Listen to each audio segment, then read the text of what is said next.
Yeah, I mean, yeah, y'all ain't doing it like us. I mean, yeah.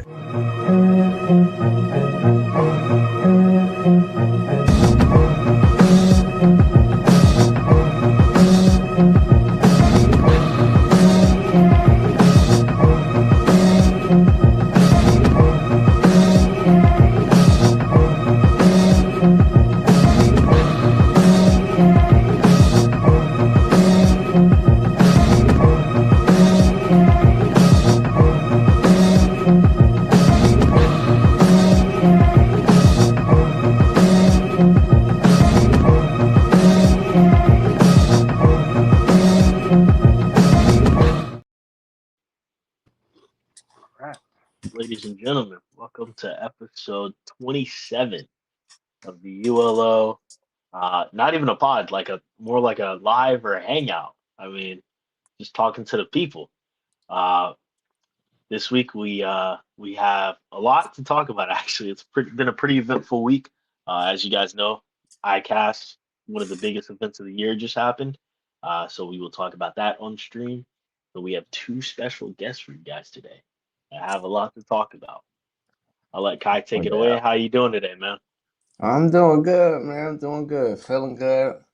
Back out in the field. ICAST was freaking great, man. Great reception.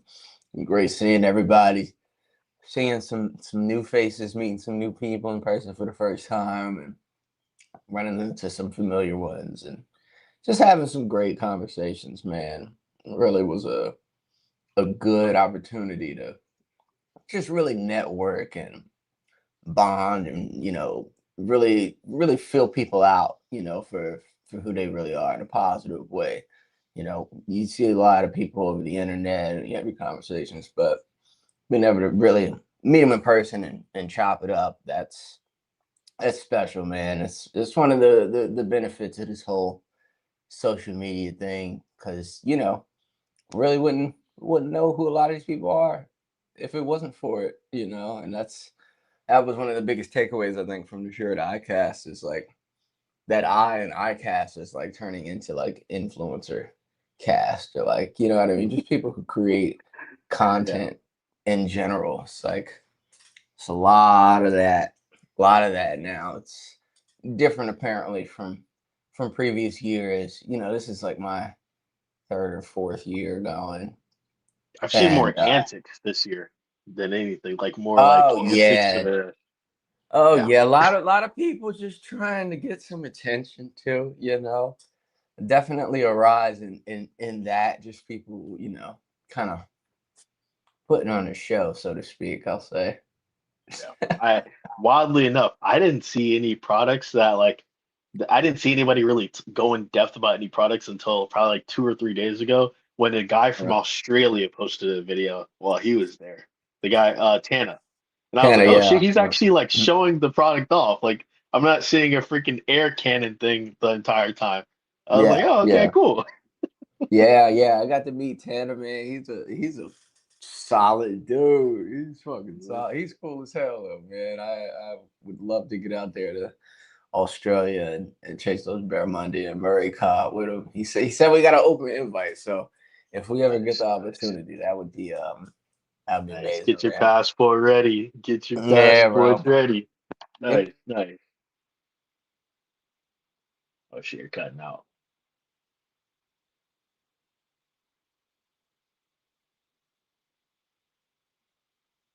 I think we're running into some technical difficulties here, guys. 1 second. Are we back? Yeah, we're back. Okay, I don't know what the fuck happened. It's all good. Uh, I don't know. Is it doing some BS? yeah, no, you like kicked us out for a second. Oh But God. yeah, no, it was sick to see him there with Throwback, man, too, helping those guys out. That was Nice. dope. All the way from the Outback. All the way from now, back from the croc country. Yeah, Nice. man. Eric, how we feeling today, man? Ladies and gentlemen, how we doing tonight? We're doing a little eye cast recap. I'm feeling good. I think I'm still feeling the residuals of eye cast. Would you say that too? I Oh, haven't, I've been sluggish ever since. oh yeah. I've been sluggish ever since. But Really? It's a good feeling, though. It's a good sluggish. I was super excited to see everyone. I would say a lot of positive interaction, maybe online sometimes, and we go over some of these topics on the podcast, but you may see some negativity within the fishing world these days, unrightfully so. There shouldn't be any of that, but it does exist. Didn't feel much of that at all at Icast, I would say, this year, overwhelmingly positive with every interaction that we had. So shout out to the community, for being supportive this week and showing a lot of love. So definitely a lot of love. Appreciate you guys, man. Hopefully, as far as Uncle Larry's is concerned, some business was accomplished, and we will continue to bring the videos to you guys that we enjoy making, and that you guys make possible because you watch them, enjoy them. So that's the short version of the iCast recap. We could go a little bit more in depth as things go on. That's cool. We'll jump right into it with music. I mean, I'll let you guys have the floor real quick. Yeah, so this pick was inspired by someone had DM'd me after I made the post last night saying that I had to make this my song of the week. So I did. Jim Croce, I Got a Name. So I first heard this song, Django Unchained. If anyone knows that cult classic. That's where I first heard this song back in high school. I think I was like 16 at the time. And yeah, it's one of those songs that's always stuck around throughout the years and meant a lot to me. It's beautiful lyrics. But I felt like, in particular, it was special yesterday as I hit 350,000 miles with the old Jeep Cherokee. Shout out to every single person that has been in that Jeep in the past. I have stories. It's fun because not only do I have all my own personal memories and stories with that vehicle, but now I have countless ones with other people, groups of fishing friends, different associates. It's just unbelievable that thing has been a part of my life for 23 out of my 30 years. Crazy. So that's the song that was playing when it hit 350. I felt like the lyrics were just perfect, just perfect considering the moment and what it meant to me. So there you go, song of the week, Jim Croce. It's just a beautiful tune. Nice. What about you, Kai? I'm going Peaches and Eggplants by the amazing artist Young Nuke. It's a very elaborate tune, and it touches a very special part of me. It reminds me of Icast. It's the soundtrack. It was the soundtrack of Icast last year. It really just invigorated some feelings. Make you feel good, get you in a good mood, get you fired up. I mean, a whole lot of boop boops and boom boom and bop bop and it was. Yeah. Soundtrack to a famous car catch as well. One of the one of the best car catches. Yep, of the era was Peaches and Eggplants. So I have a lot of love for that song. Young Nudie. Friend of the pod. Come on the pod. Yep, friend of the pod, Young Nudie. Nice. Young Nudie fishing would be hard. Yeah. What you got? What you got, Dez? What you been listening to? I've been on like a crazy techno kick. I just been like putting on the beats, putting on some techno, and just like playing Xbox the entire time after fishing. So mine is actually Crystal Castles. This song called Pale Flesh. Just a lot of bass in it. Pretty sick. Shame they don't make music anymore. I serve the bass. You know what I'm saying? Yeah. Shame they don't make music anymore. But one of the classics for sure. Heavy on the bass. Can we just stop the presses real quick? First of all, I see shout out to everyone in the comments in the chat. We'll try to acknowledge you tonight. Answer some questions. Kai's dad actually brought up a great point recently. He said we got to answer more comments, man. We gotta have a dedicated period of time to make sure we go through and answer the viewer questions. I agree. We get on our tangents sometimes and we forget. So I want people in the chat to know we will do our best to answer the questions tonight. But I see Denzel Dunaway is up here in the chat. Kai, did Johnny ever show you the Denzel Dunaway videos for Mystery Tackle Box? No. Well, the bottom line, what I'll say, Denzel, I really appreciate what you do, kid. I like that you are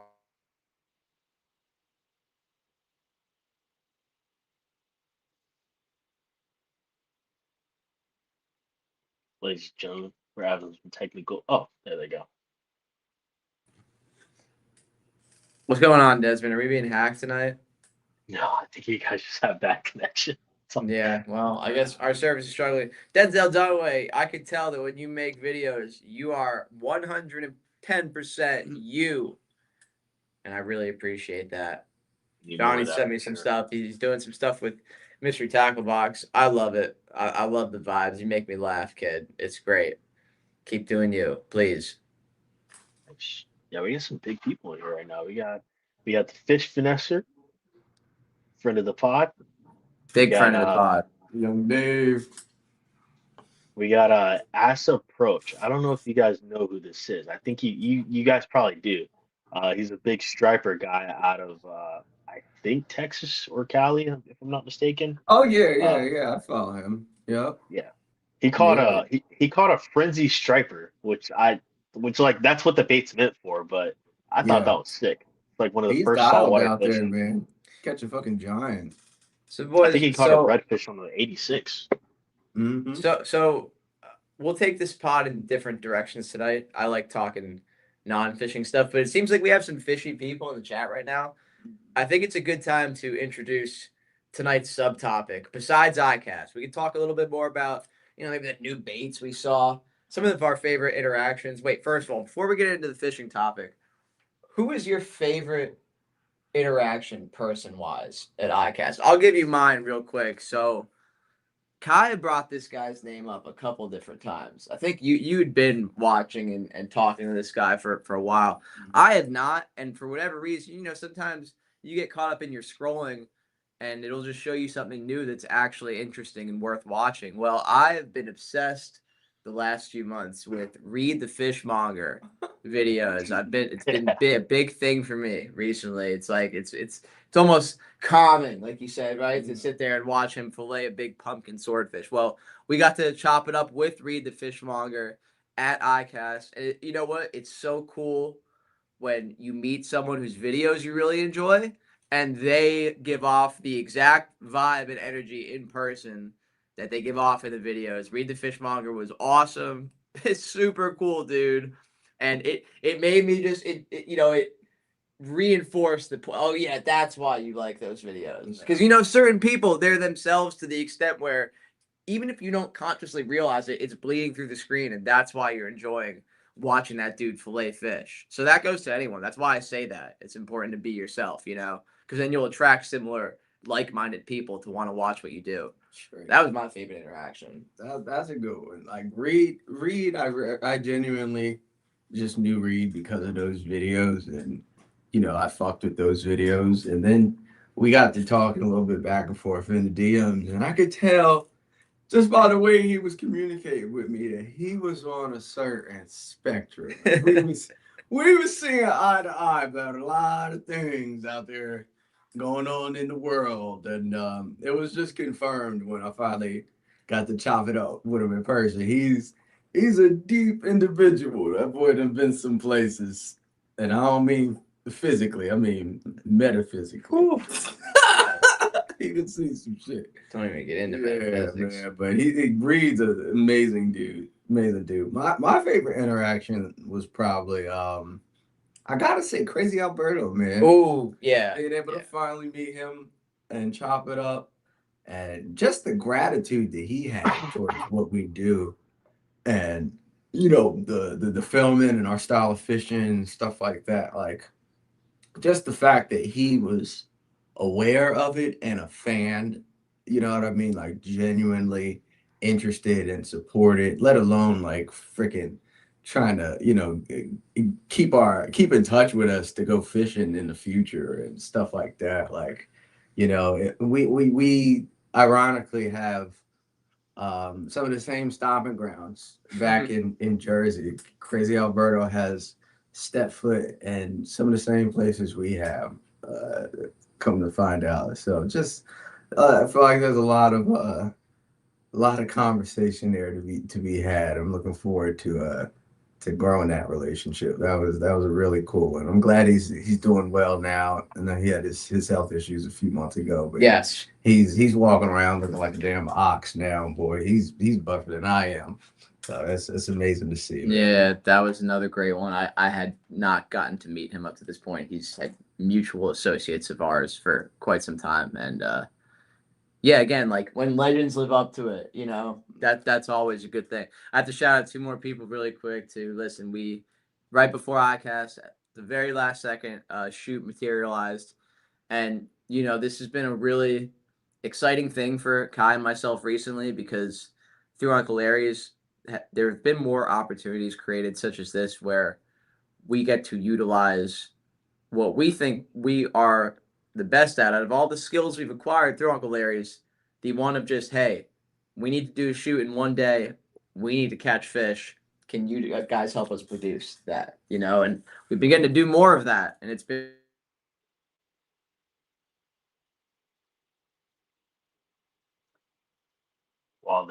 while they're restoring their Wi-Fi. Oh, there they go. Okay, perfect. yeah. I don't know what's happening tonight, man. Is the connection that bad, dude? Yeah, it's pretty bad. All right, well, Like we're lagging and shit. It's not that you guys are lagging because you guys are crystal clear. That's the wild part. You guys are crystal clear. You guys aren't. The sound isn't cutting out. It's only like your connection is just like cutting you guys out. Just like dropping. Yeah, it's just dropping you guys. But like you sound crystal clear. What the hell? yeah, that sucks. Well, anyway, Caleb, Tassi, am I saying that right? Last name, Caleb, and Christine Starr from Bonafide, Big Adventures native. Shout out to you two because that was an extremely fun shoot to go on. They brought some great energy, and that doesn't always happen on those shoots. They get pretty stressful sometimes. Believe it or not, people, fishing shoots get stressful. So it's important that you bring a certain aura to one to make it successful. And they definitely brought that. And besides that, we all worked very hard and got it done in one day, So to see the turnaround, to see that stuff show up at Icast the next day after doing it like that in the middle of summer too, which down here is not the easiest thing all the time, was a lot of fun. So shout out to them and shout out to the Juvie Tarpon, which Kai and myself are slowly starting to figure out more and more. The midsummer Juvies, talking anywhere from 5 to 30 in that range, pound wise. And I'll tell you what, when you can learn the windows in which those fish feed, you can powder them really well. And we've been noticing that recently. So that's been the biggest fishing thing, I would say. You guys are figuring out the hipsters, man. That's sick. Goddamn tarpon. Yeah. Besides Kai losing 45-inch snook. Oh my god. Yeah. Yeah. Aside from that. Yeah, what's the story on that? The story is old as time. You fucking finally get that one bite that you go out looking for, and you got them hooked for a little bit, and they come up and jump, and you get to see the full scale of what you're working with, and they go down and take another run, and you think you're good, you think you got them, and you feel the power of them, and you get a little anxious, and you go to loosen that drag up a little bit. And as soon as you loosen that drag up and that tension gets up in that line, and you just see the chop block just float right back out their mouth. No. No. Wait, there was some deafening silence after this loss. Kai and I didn't speak to each other for a good 15 minutes, I would say. And then when we did speak, he looked at me and he goes, Did you see the size of that stuff?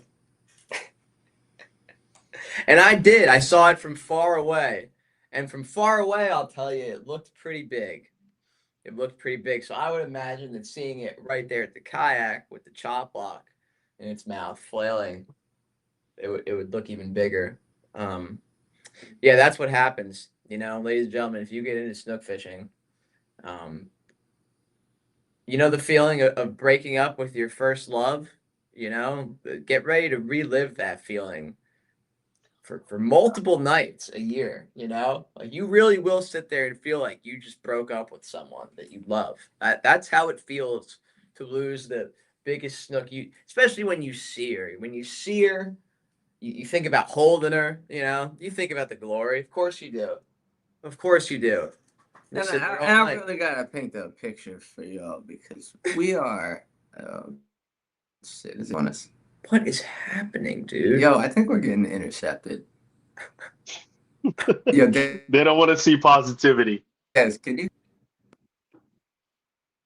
I can't hear you yes at all. We have been good about this not happening. Like, wait a second. Hold on 1 second.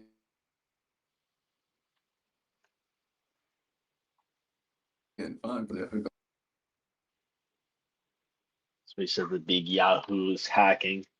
Let's hope he gets arrested in New York, guys. Let's hope he gets. I can't say that. I can't say that. Kai is gonna be sick to stomach the rest of the pod. I got this experience with bass in a local pond. It's even worse when it's on the pond because then you know it might never bite again. Dang, man. Well, while they're trying to recoup, yeah, guys. I mean, how are you guys feeling today? I mean, it's been a very crazy week. I'm sure a lot of you guys have been seeing a lot of Icast stuff. Drop down in the comments over here. What's your favorite product that you're most excited for? I'd love to hear from you all. And I'll just go through. I'll talk about them, see if I've seen them. Just talk it out. Okay, I think they're gone. Well, they're gone. Buy the G flag, guys. Buy the G flag.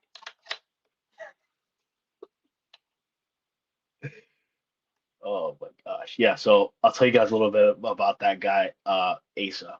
I think that's how you pronounce it. I'm sorry if I'm mispronouncing it. Yeah, he's been on a crazy bite, bro. I'm not gonna lie. Uh, been on a crazy bite. He kills it on redfish with the 86 baits, with the frenzy.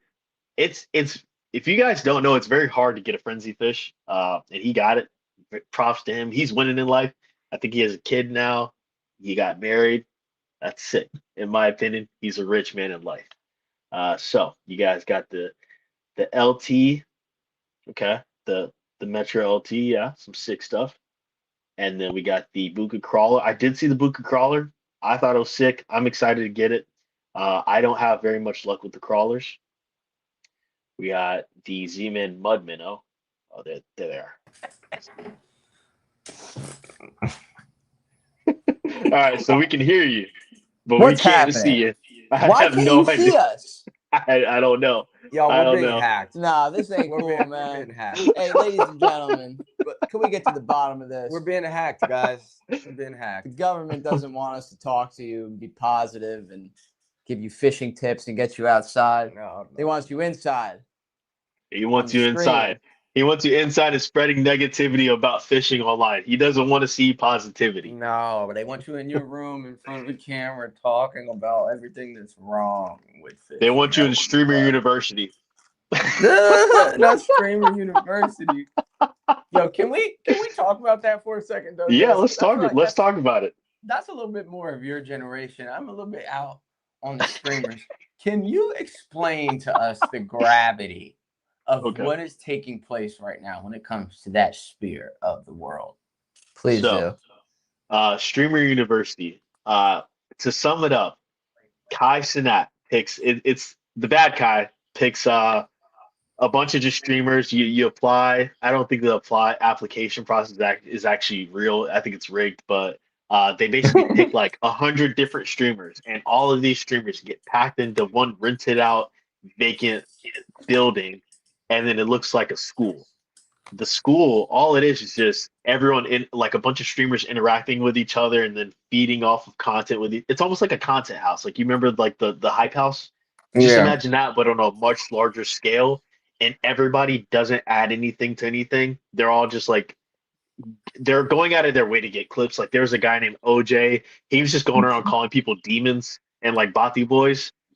Why are you doing that? Why are you doing that? What are we And then- talking about? I yeah. want to talk to Kurt Hosting about fishing. I don't want to talk about This is the new generation. Yeah, this is No, this is not the new generation. This is one corner. This is one Okay. corner. There are normal people in the world. Let me text Kurt and see if he's ready. Why can't you see us? I think you guys probably have your camera turned off.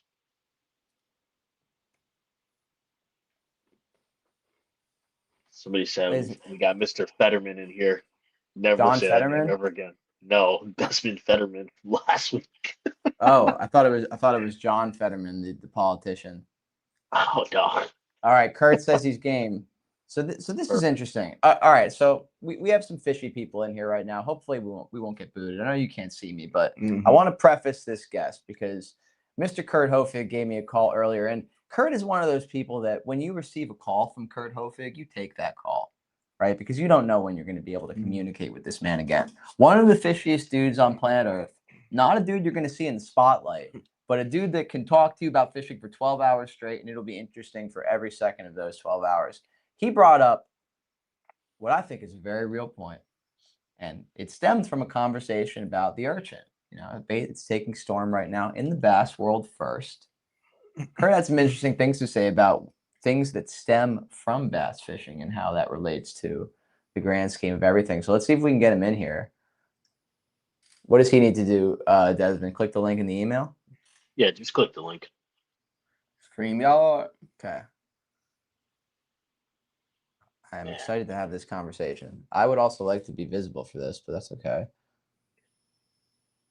One of the bigger things I'm appreciating about this pod is I'm learning a lot about something I've no familiarity with. I've never seen a trout in real life. No, I've seen it once. I've never seen a salmon in real life. This is all foreign territory for me. So every time I hop on this pod, I'm learning something new about basically cars. He brings an interesting perspective to things, I will tell you. Is that in a good or bad? I'm assuming a good way. No, very good. And he's not Okay, he's not like he doesn't have an ego with it either. He's well seasoned. Yes. I do like that about like a lot of people that I'm starting to meet. I appreciate somebody that doesn't have an ego but is very confident in themselves. I feel like people get that mixed up.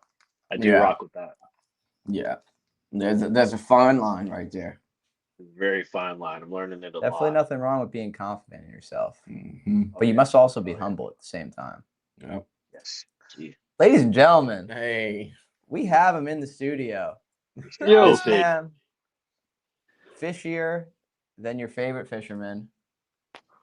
He says he's washed, but that's not true. No, I'm washed. No, dude. No. You're washing the competition. That's what you're doing. No, that's not the case. Am I live? I'm on not. You're live. You're Yeah, live. you're live. You're live. I'm all like audio, You have video, everything. You have a digital live, footprint right now. Dude, I'm honored, man. I'm They're honored. I'm here. I'm here with some legends. Unfortunately, you can't see us, but we're here. We're here in No, spirit. I can see a couple of you. I'm on my phone here, and I don't know. I'm just a fisherman, dude. I don't know computers or anything like that. So I'm honored to be here. I don't know who I'm here with, but I know it's Uncle Larry, and I'm honored. Nice. Well, Kurt, we're honored to have you in awesome. here. Listen, Kurt, I'll just preface this by saying that Kurt was a part of Fishing YouTube during a time where if you were a part of it, you really loved it. Let's be honest. We're talking 2009, 2010.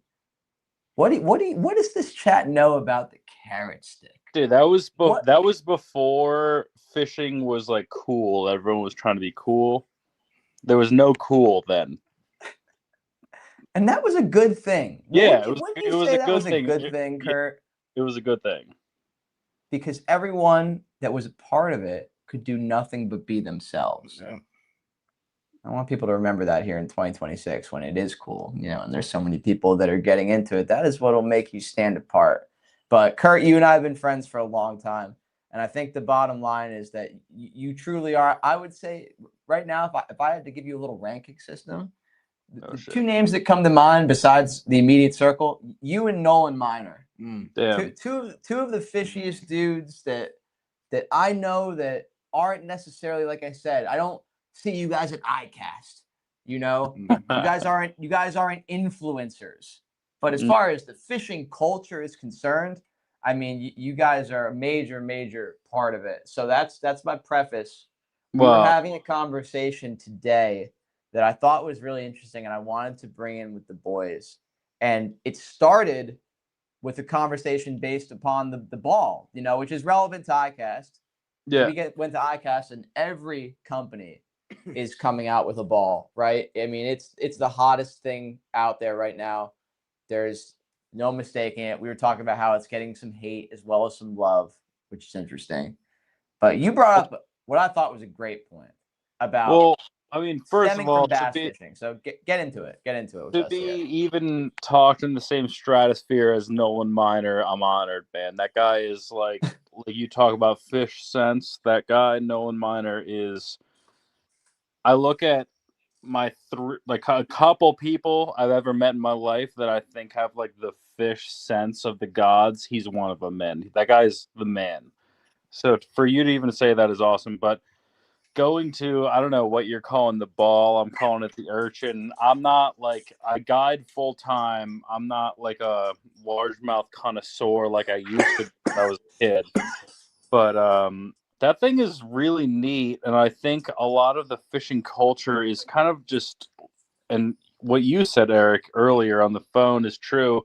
They're associating with scope, so they're writing it off. And I think it's a really unique bait. I don't know why it's getting all the hate that it is. Like I like the first time I saw it, which was like probably like 7 or 8 days ago. One of my clients brought it on the water. We were fishing for largemouth. I looked at it in the water. I'm like, that thing's gonna get bit, man. Like that thing looks great. Are you kidding me? Like that thing looks awesome. And I just think people are giving it like way too much negativity. The thing looks awesome. I don't see why people everywhere aren't like kind of embracing it, you know? I completely agree. And it led into the statement that you made, which I Yeah. want to really unpack. This is what we're going to get into. But tell everyone what your observation about where trends in fishing tend Yeah. to start. Yeah, Interestingly enough, well, I mean, so I'm not trying to ruffle any feathers here. I like from the background, I'm a bass fisherman gone multi-species in the Northeast. But one thing I have kind of looked into and learned as time goes when you observe all different fishing, not bass, not snook, not stripers, kind of everything across the board, is all fishing tactics, regardless of where you're talking about, stem from bass lures.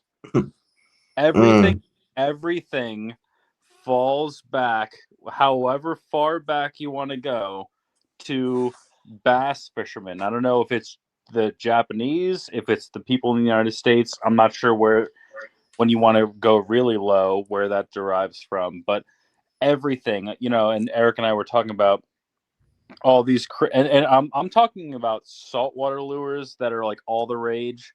Those all derive from bass stuff. So when you talk about like the dock, which is like a huge striped bass lure, probably effective for snook or wherever you guys are. Um, that bait, you know, people give credit to like musky anglers. Originally, the dock was a musky lure, right? That then made its way into saltwater, into the Atlantic Ocean for striped bass, bluefish, probably down by you guys as well. And I'm like, dude, where did they get that from? That's a head and spook. That's just like bigger. It's the same thing, you know, like Yeah. everything. And Eric and I on the phone earlier, we're even going into like, we're talking like bucktails in like the 1960s. That's all largemouth anglers like innovating things and it transcending into other species, which is awesome. Like I don't even really fish for largemouth any like much anymore. I do to a certain extent, but not like I used to. I grew up on them, but you got to give credit where credit's due, and the largemouth culture invents a lot of the things that the multi-species anglers use today. I agree. I agree. Me and Eric just had that conversation not too long ago. It's like we were just talking about like the inshore fishing and like the river stuff that we do specifically, and how They cut out again. They cut out again. While they're coming back, tell us a little bit about like you coming up in the bass fishing, and then what made you branch out. Myself? Yeah. Yeah, so I mean, Eric and I go way back. Eric and I were like, I'm talking when we were in like 7th grade. We probably knew of each other, and then we ended up reconnecting in like a little later on in life, but still children. And yeah, so I learned fishing through bass. Like I still will always throw appreciation to largemouth and smallmouth bass. I feel like I learned so much from them. And basically what I loved about bass is how they acted, if that makes sense. How I felt like a bass would bite a jerk bait, how bass would bite a swim jig, they'd blow up on a frog, anything like that. I was like, that's the fish. That's the fish for me. And then as I kind of expanded into Sorry, different we're good. species, and so I grew up in New Jersey, just like Eric. And we in New Jersey, freshwater wise, you don't have a ton of access to a lot of different fish, right? You branch into saltwater, that's a little bit of a different story, but freshwater wise, bass are it. And I experimented with trout there. You know, I did a little bit of like lake trout jigging and stuff like that in some of the reservoirs. But long story short, I got more into some of the bigger Northeast lakes in New York State, and I realized, like, dude, salmon bited jerkbait. That's what I like. You know what I mean? Like all these different fish do bass things. Like the things I loved about bass and the way they reacted to baits, I realized like all these multi-species fish do that as well. And kind of that's where the whole thing branched out for me, but I still come back to the original thing. I'm like, it all stems from bass fishing. You know, like a lot of the guys in the 60s, so for example, I do a lot of fishing for Atlantic salmon on Cayuga and Seneca Lake and the Finger Lakes. And it's all bass stuff. Like I use Lucky Craft lures, I use Mega Bass lures, I use Lunker City plastics, like a bunch of different like little bass stuff that a lot of people probably in the 60s and 70s and 80s when those fish were in there were just trolling spoons and they thought they were an entirely different fish, where essentially they react to a lot of the stuff that like largemouth and smallmouth bass anglers invented and have like built on, and now we're using that stuff today. So I think all fish are incredible, but you really got to do some justice to like the bass community as far as inventing and innovating the lures that we all use today. Even like tuna guys, you know, they're using like stick baits, the NLBN jigs. That's all derivatives of bass lures. Yeah. Speaking on it related to snook too, I mean, just our Florida experience in general. Like, we came down to Florida. How much experience do we have fishing for anything but bass? Yeah. It was probably what we fished for 75% of the I think I time. might have lost you guys here. Kurt, you No, good? we can hear you. You hear us, Kurt? Can you hear us, Kurt? Wait. Can you hear us, Desmond? Yeah, I can hear you guys. Okay. Okay, cool. We're having a lot of technical difficulties tonight, folks. My apologies for that. But we were just saying, I mean, listen, we didn't have experience coming down to Florida doing anything but fishing for bass, hardly. And now you see us do the things we do today. It's not by chance, I feel like, a lot of it. No, we were talking about that not too long ago about how like, and we see it amongst a lot of the people that come from like up Jersey and have that same bass background as us when they come down here, how, you know, a lot of that helps them, you know what I mean? And the fishing that they do down here, just because you have that foundation of, you know, the bass techniques and the tactics and just that style of fishing in general. It's like, especially compared from like Florida to New Jersey, I feel like a lot of people that grow up in Florida specifically, like I don't know. I feel like they're a little bit more attuned to like sight fishing or wanting to like see the fish before they actually make a cast on it, as opposed to like Right. our technique when we come down. A lot of the stuff that we're doing is like blind casting. You know what I mean? You're Yeah, just like you're searching. You're searching. exactly. You're covering water the same way you would with bass stuff. And we're fishing the rivers and stuff down here. Originally, it started for bass, but a lot of that stuff translated to the snook and the tarpon. The same way that we're trying to pull these bass out of these laydowns, we're calling out fucking big tarpon and 40-inch snook and stuff. So it was like, Yeah. damn, well, if we could be targeting these things with similar tactics, just got to kind of beef up the gear a little bit. Like this is a whole new realm, you know what I mean? Yeah, well, I mean, it all stems from like if you go back, I'm talking like way long ago. It's 2026, so we're talking like 80 years ago. Like the bucktail jig was revolutionary. That was like a revolutionary lure at the time as far as artificial goes. And at that time, not a lot of people were throwing artificial baits, and bass fishermen invented the bucktail jig. Right Right. now, that is not even known as a bass lure anymore because the bass. I'm not saying you couldn't catch a bass on that, but like it's kind of transcended bass fishing into fluke fishing and striped bass, probably down by you guys as well, into some of the other southern saltwater fish. But it's funny how largemouth tactics bleed into everything else and kind of drive the industry.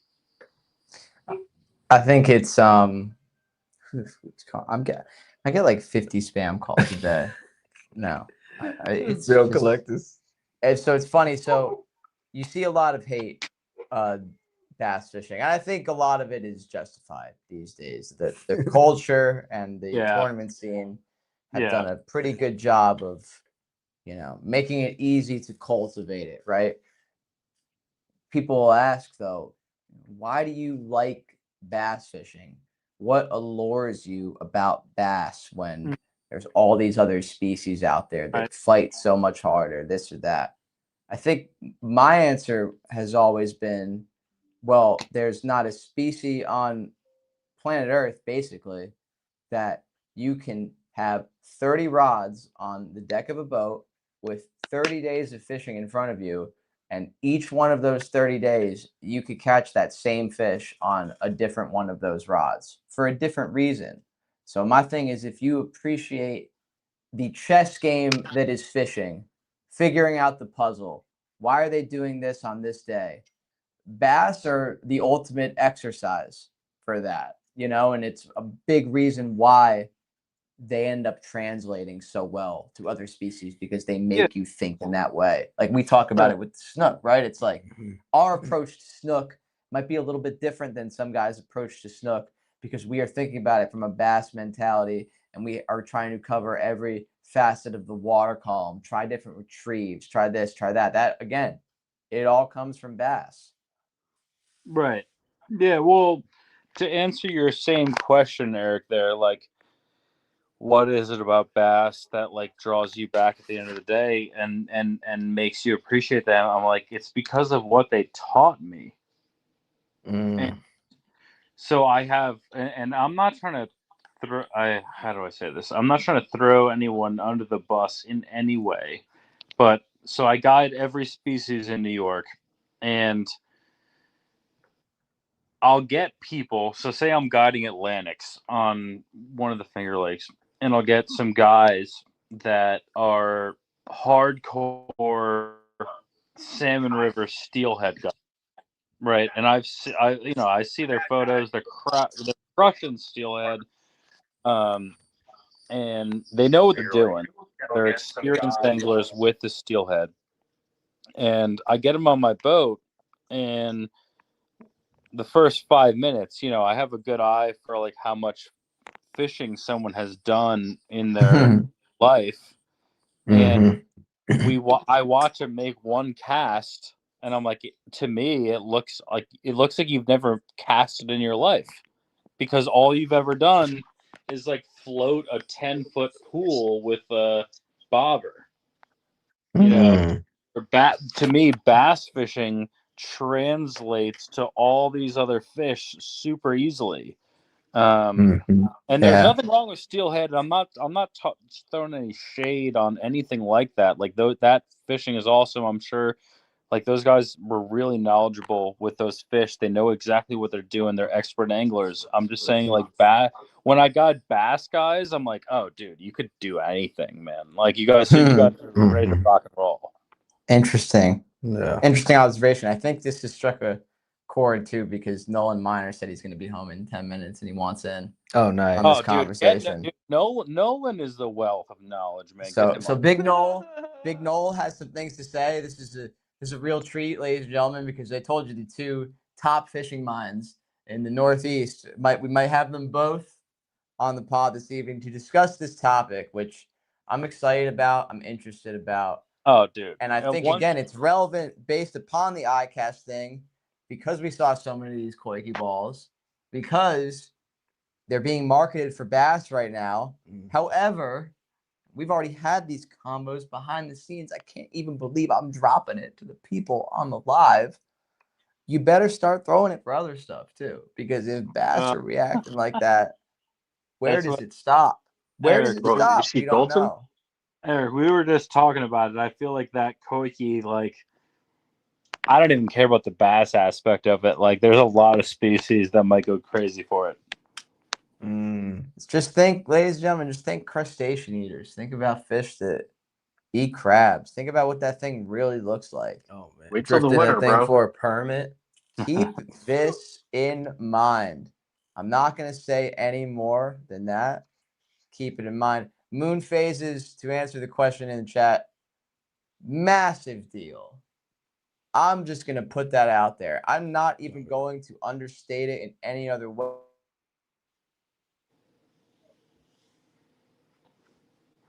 Okay.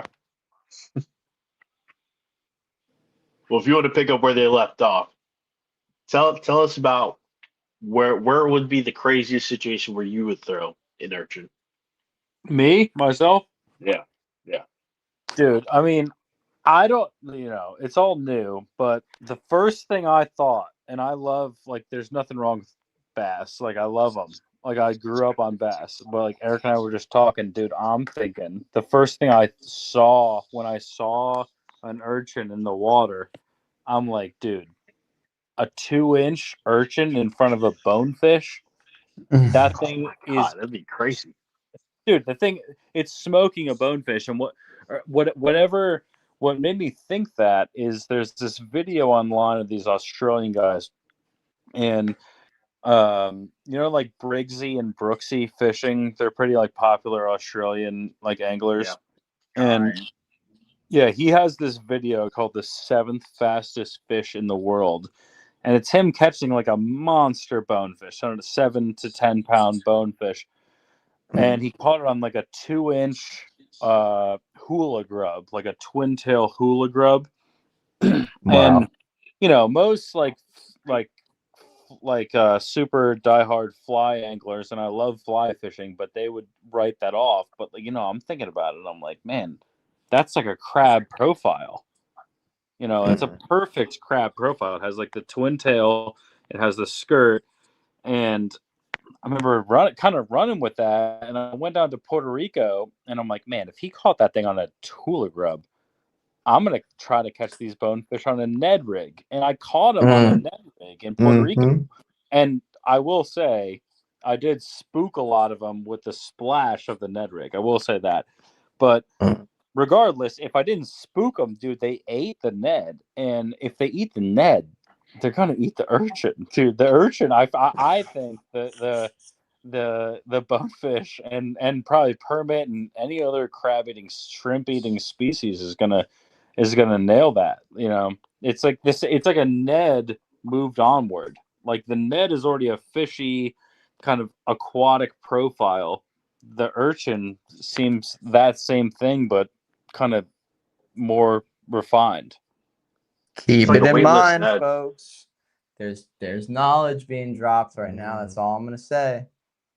I mean, I don't know, dude. I'm in New York. I'm not down in Bonefish Zone, but that's just what I speculate. Yeah, you're being too modest, Kurt. You're being Nah. modest. That's okay. That's Nah. okay. No, I'd honestly think it'd probably have a lesser chance of scaring off the bonefish with the splash because Kurt, it's already a lighter bait.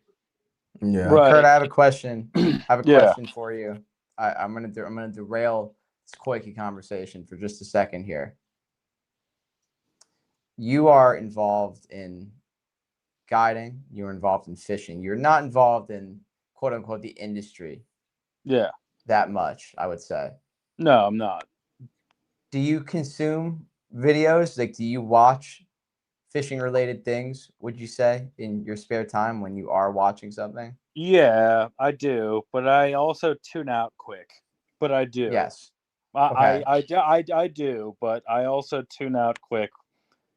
But Okay. I would So say yes. you are our age, around our age, come from our era. What is one thing that you wish that you saw more of in 2026 with people creating fishing content? What's missing? We talked about this on one of the last podcasts, but as someone that I feel like really enjoys what we do for the right reasons,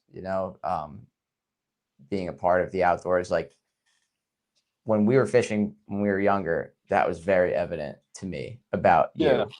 And I feel like it's hard sometimes in 2026 when you see all the different things and reasons why people are creating fishing related stuff. So in your mind, instead of focusing on the negative, what would you say is missing? What would you say people can strive for more when they're creating and doing fishing related stuff? Well, I mean, so I think like simplicity, and I know that's a broad term, but what I mean by that, I just met this kid, Eric. I think you know him. His name, Vince Fishing.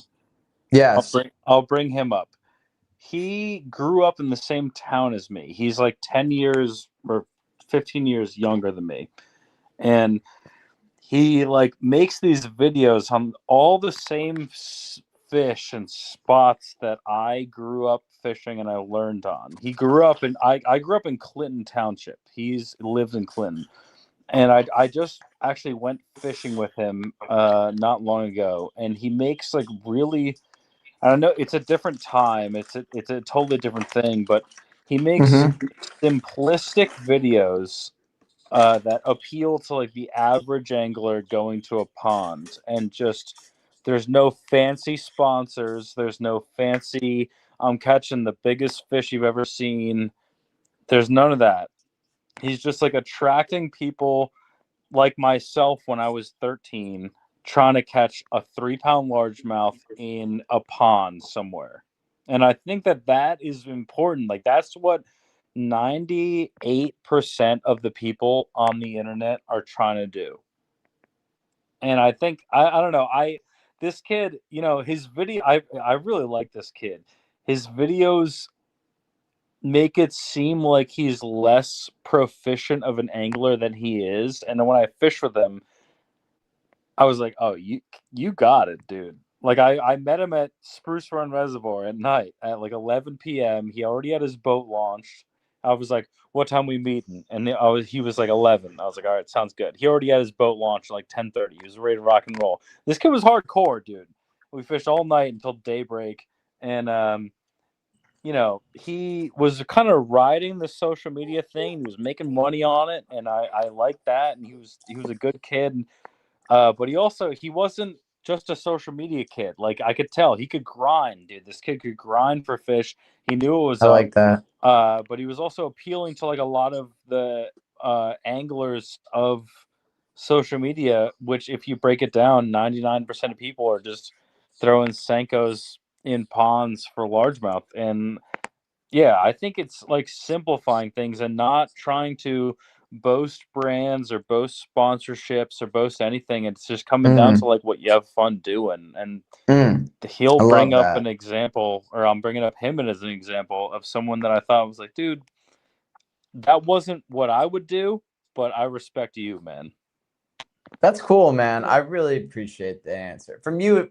in particular, Kurt, because like I said, I think you represent a unique perspective within this whole thing. And in many ways, for those wondering, it's like Uncle Larry's was created to represent people like Kurt that I know are upper echelon of this fishing game, but may not necessarily feel the need to express that in a social media way, So that's a big side of fishing that I love, and it's a big side. Am I A lot of still my in here? You closest, guys still there?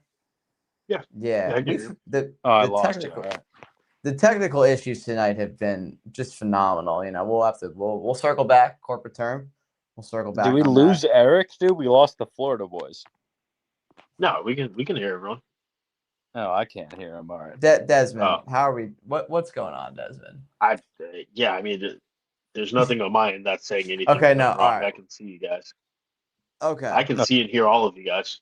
It's dude. Kurt, I we got that appreciate- Elon Musk Wi-Fi, dude. It's not going Yeah, well. man. I don't know what's happening. Get that right Starlink now. out your house, bro. That Get that Starlink, Starlink out dude. your house. That Kurt- Starlink is no good, bro.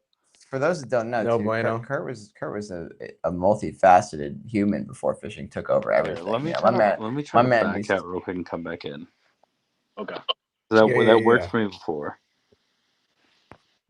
My man used to play basketball. Oh, he's a baller. My man skated. He Wow. balls? Hey. All right. We're gonna wait for him to get back in. But yeah, no, tell us more about that. No, Let Kurt. the audit does bank account and make sure he Yeah, man. I don't know. I won't say anything, actually. Okay. You guys will not hear my views. In here, I don't know All what. right. Kurt, besides fishing when you were younger, what did you enjoy more, skating or basketball or guitar? That's a great question, dude. Probably probably skateboarding. And it's because I met more amazing people. I met my best friends through skateboarding. Just like People fishing, right? It's like that's why fishing is so great. That's why I love the fishing community. Same thing. Yeah. And okay, so I can include basketball in this.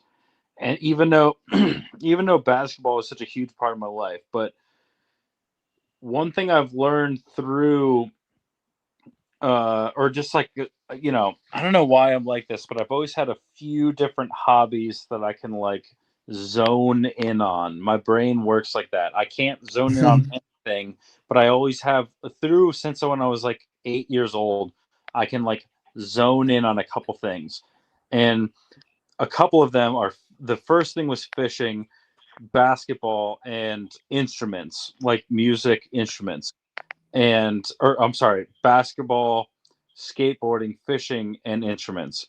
And I've learned like it's rare that I find someone that is really into one that doesn't share one of those. So there's something about fishing, skateboarding, and music. Usually people share a couple of those. And I don't know why that is, what the similarities are, but I've met people through skateboarding and this is kind of like dating myself here, but like through skateboarding that we reconnect over fishing, or I met them through fishing and then we reconnect over music, or one couple there. Well, it's fun. I think it's part of the reason why we have Song of the Week at the beginning of this podcast. It's funny that we have that because it just translates so well to. I mean, music and fishing are so synergistic, in my opinion. Oh yeah. You're listening to it on the way to the ramp, you're listening to it on the way home. It has actual impact. When I create for Uncle Larry's, music plays a massive role. That's really.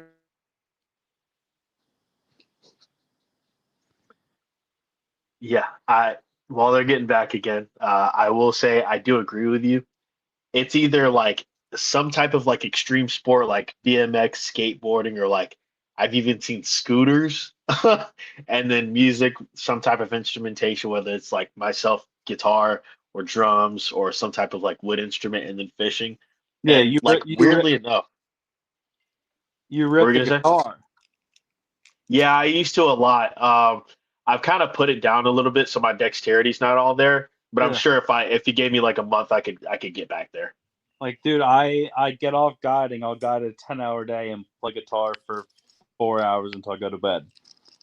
Wild lore, actually. My mom one time made me go bald because for my final concert for high school, Not it. I actually had to play a solo on electric guitar in front of like an auditorium full of people, and I like fucked up the chord. I just sat there and like pissed off. It was crazy. It was so bad. It was so bad. All right. Well, while he's getting back, dude, Man, you got we're fucking up tonight. It's all I good. don't know. Ladies and gentlemen, all right. Nolan Miner is in the chat. We're gonna get Nolan into this stream as well. Nolan, please drop your email so we can send you the link. Or if there's another way we could do that, Desmond, let us know. But we're gonna get another fishing mine in here. Hopefully, we will actually retain service and are able to have a four-way conversation here, meeting in the Dude, minds, so to it's speak. probably me, dude. Elon Musk needs to figure it out, bro. All right. I can't exit the pod because then it'll shut everything off. So I'm gonna put it in our private chat real quick, and then you guys can paste it to him. Just Nolan, text me your email, dude. Yo, Kurt, to what you were saying though about the music and the skateboarding and the sports or something like that, Keena, I think it's a rhythm thing. Maybe. I think it's got something to do with just like a rhythm. All those things have like a rhythm to them. I feel like Yeah, I don't it's know like a what flow. it is. It's funny, like I like everyone I meet that likes one of those, they also, and this is like, they also are into or have been into one of the other ones, like kind of extensively, you know. I've noticed that. I've noticed that as well. Now that I think about it, it's like a lot of people that I know fish either are talented in music or really like music, or skateboarding is another big one, or you know what I mean. Just I don't know. There's definitely something there though. I see what you're talking about. Yeah, and it's nothing concrete for me. It's just something I've like learned or observed through people I've met through all of those three things. It's like there's something there. Like, why? What is it about all those three things that draws people? And I'm not sure, but it's something. Mm-hmm. Desmond, did you get that email? Yeah, I need you to go look in our private chat and can you copy and paste the one that I sent to him? Because if I exit out to send it to him, it's gonna cut all of you guys out. Dude, Nolan is about to drop us some sheep's head wherewithal. The sheep's head king. Oh, Nolan I just is love sheep's head, bro. international man of mystery. I want to see a 30-incher. Dude, Nolan, I don't know. Like, Eric, I know you fished with Nolan. Dude, Yeah. I had Nolan on my boat at night. I fished with him a fair amount, but like I had him on my boat at night on Wallenpaupack Pack fishing for hybrids. And that kid is he's a ninja, dude. He's like a little ninja. I mean, he was like spotting walleyes. He was like, "There's a walleye. There's a striper. There's a walleye." He had all these crazy like Japanese baits. He was like catching them all, like everything. Dude, he was just that kid is awesome, man. He's like he's one of the fishiest of the fishiest people I've ever met. He's one of them, man. All right. Well, hopefully we'll get Mr. Miner in here shortly. This is very exciting. This is 2/5 of my. Oh no, Kurt, you weren't involved in the grassroots Molex movement. You should have been. Molex. I don't know. I don't know about the Molex. Come on, Nolan. Let's get him in here. Yeah, grassroots Molex. What are we talking about? No, that was from like 8 years ago. Like Molex the brand? Yes, Molex the brand. Okay. I don't know about Is that brand still around? Actually, they are still around. Nice. That was actually what I bought my first glide bait with. I bought it because I seen Mike Iaconelli fish it. To see, and people say marketing doesn't work.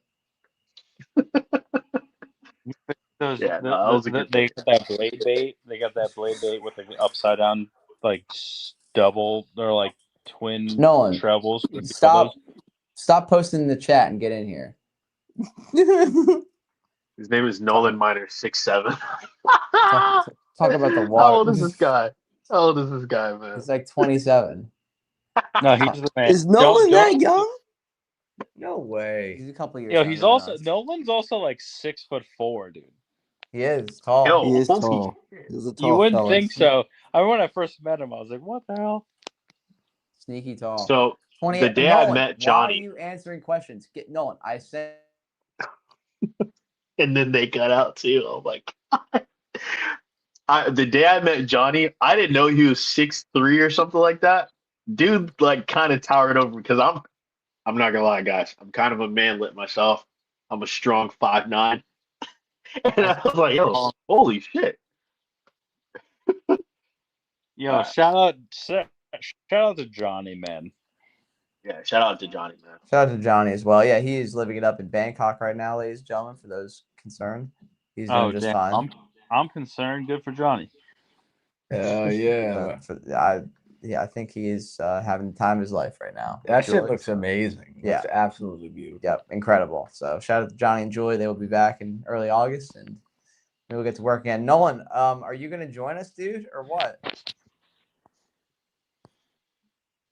Nolan Miner has entered the studio. See, I just had to bug him enough. Hey, Oh my! Look at that man. slick back hair. Man. Professional. Well, this is a meeting of the minds. Nolan, what made you want to come on here tonight and talk to the people? What's got you going in your mind? What do you want to state? Y'all are just talking about like bass and then other species and like, the translating back and forth. And that always gets me going. And Lou, my fiance, is out of town. So I'm just like at the house doing whatever. Wind has been blowing 25 knots for 3 days. So, twiddling my thumbs. Nolan, give us your take, dude. Give us your hot take about the translation. You come from a bloodline of dialed individuals, not just for bass. Now here's the thing. People, you gotta understand something about the miners. There's 3 of them, and they're all dialed in their own way. They're dialed in the tournament scene, they're dialed out of the tournament scene. Nolan was in the tournament scene being dialed. Now he's completely out of it, dialed in the salt. So they come from a wide range of fishing knowledge, but they can sure do well in a bass tournament and catch them. So there is the background of Mr. Miner here. Yeah, so like, I don't know. I mean, obviously, if you can bass fish, you can adjust. If you're good at catching bass and then you adjust or try to fish for something else, you're going to pick it up a lot faster than most. Like, that's guaranteed.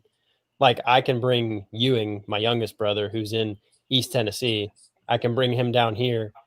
It takes him 1 day. Granted, he's a very good fisherman, but it'll take him 1 day to like dial in a saltwater thing. And then I can tell him, like, go fish over here. Go see what that's like. I've been wanting to go there. And then he'll go and he'll figure it out and be like, yeah, it was XYZ.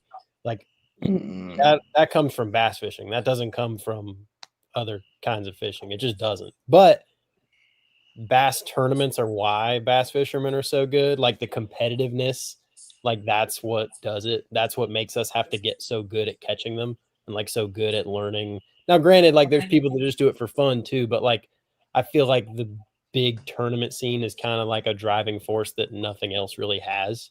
And like the reason our tackle is so insane and like our bait development is like, it's the big tournament scene that like drives that, in my opinion. I don't know. Like, the reason things are so stupid right now, tournament fishing, like, that's, like, it wouldn't be like that if it wasn't for major tournaments and like ultra competitiveness. Nolan, do you miss that competitiveness ever? I miss what it was. I don't know if I would like what it is now. Like, it was really awesome, but like, it's funny. So my little brother's in town right now. My family's staying here at the beach, and I have so much bass fishing stuff. Like, I have a lot of stuff, and it just doesn't get used. Like, we have some coastal swamp type fisheries around here. I'll fish those. It's really fun. But a lot of the stuff I have just, it just sits. And so I've gave a bunch of stuff to him because he can take it back to East Tennessee where he lives. He can use a lot of it. He can hopefully sell some of it so I can, make, because I mean, bass fishing stuff's not cheap. I used to tournament fish. Like, I've got a lot of stuff. So I did some condensing, but there's all these baits that used to be really good and a lot of them just like don't work now. Like I have gobs of Kitex, and he's like, bro, they don't eat those anymore.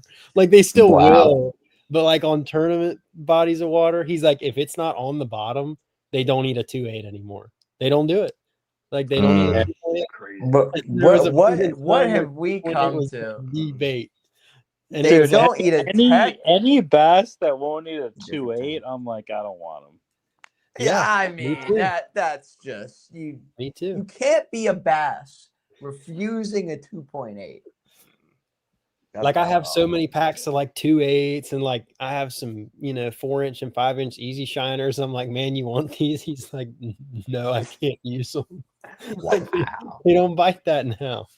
If that doesn't show you where we're at, if when that LiveScope was if I first go coming back to onto the Jersey, scene, and they don't eat the easy shiner. you could take a Kitech when LiveScope was like relatively like we had LiveScope for several years before we really knew what it was. But once people started to know what it was, dude, you'd put a Kitech on there and reel it over one's head, and it was like eats it. Now they just don't bite it. Like they don't.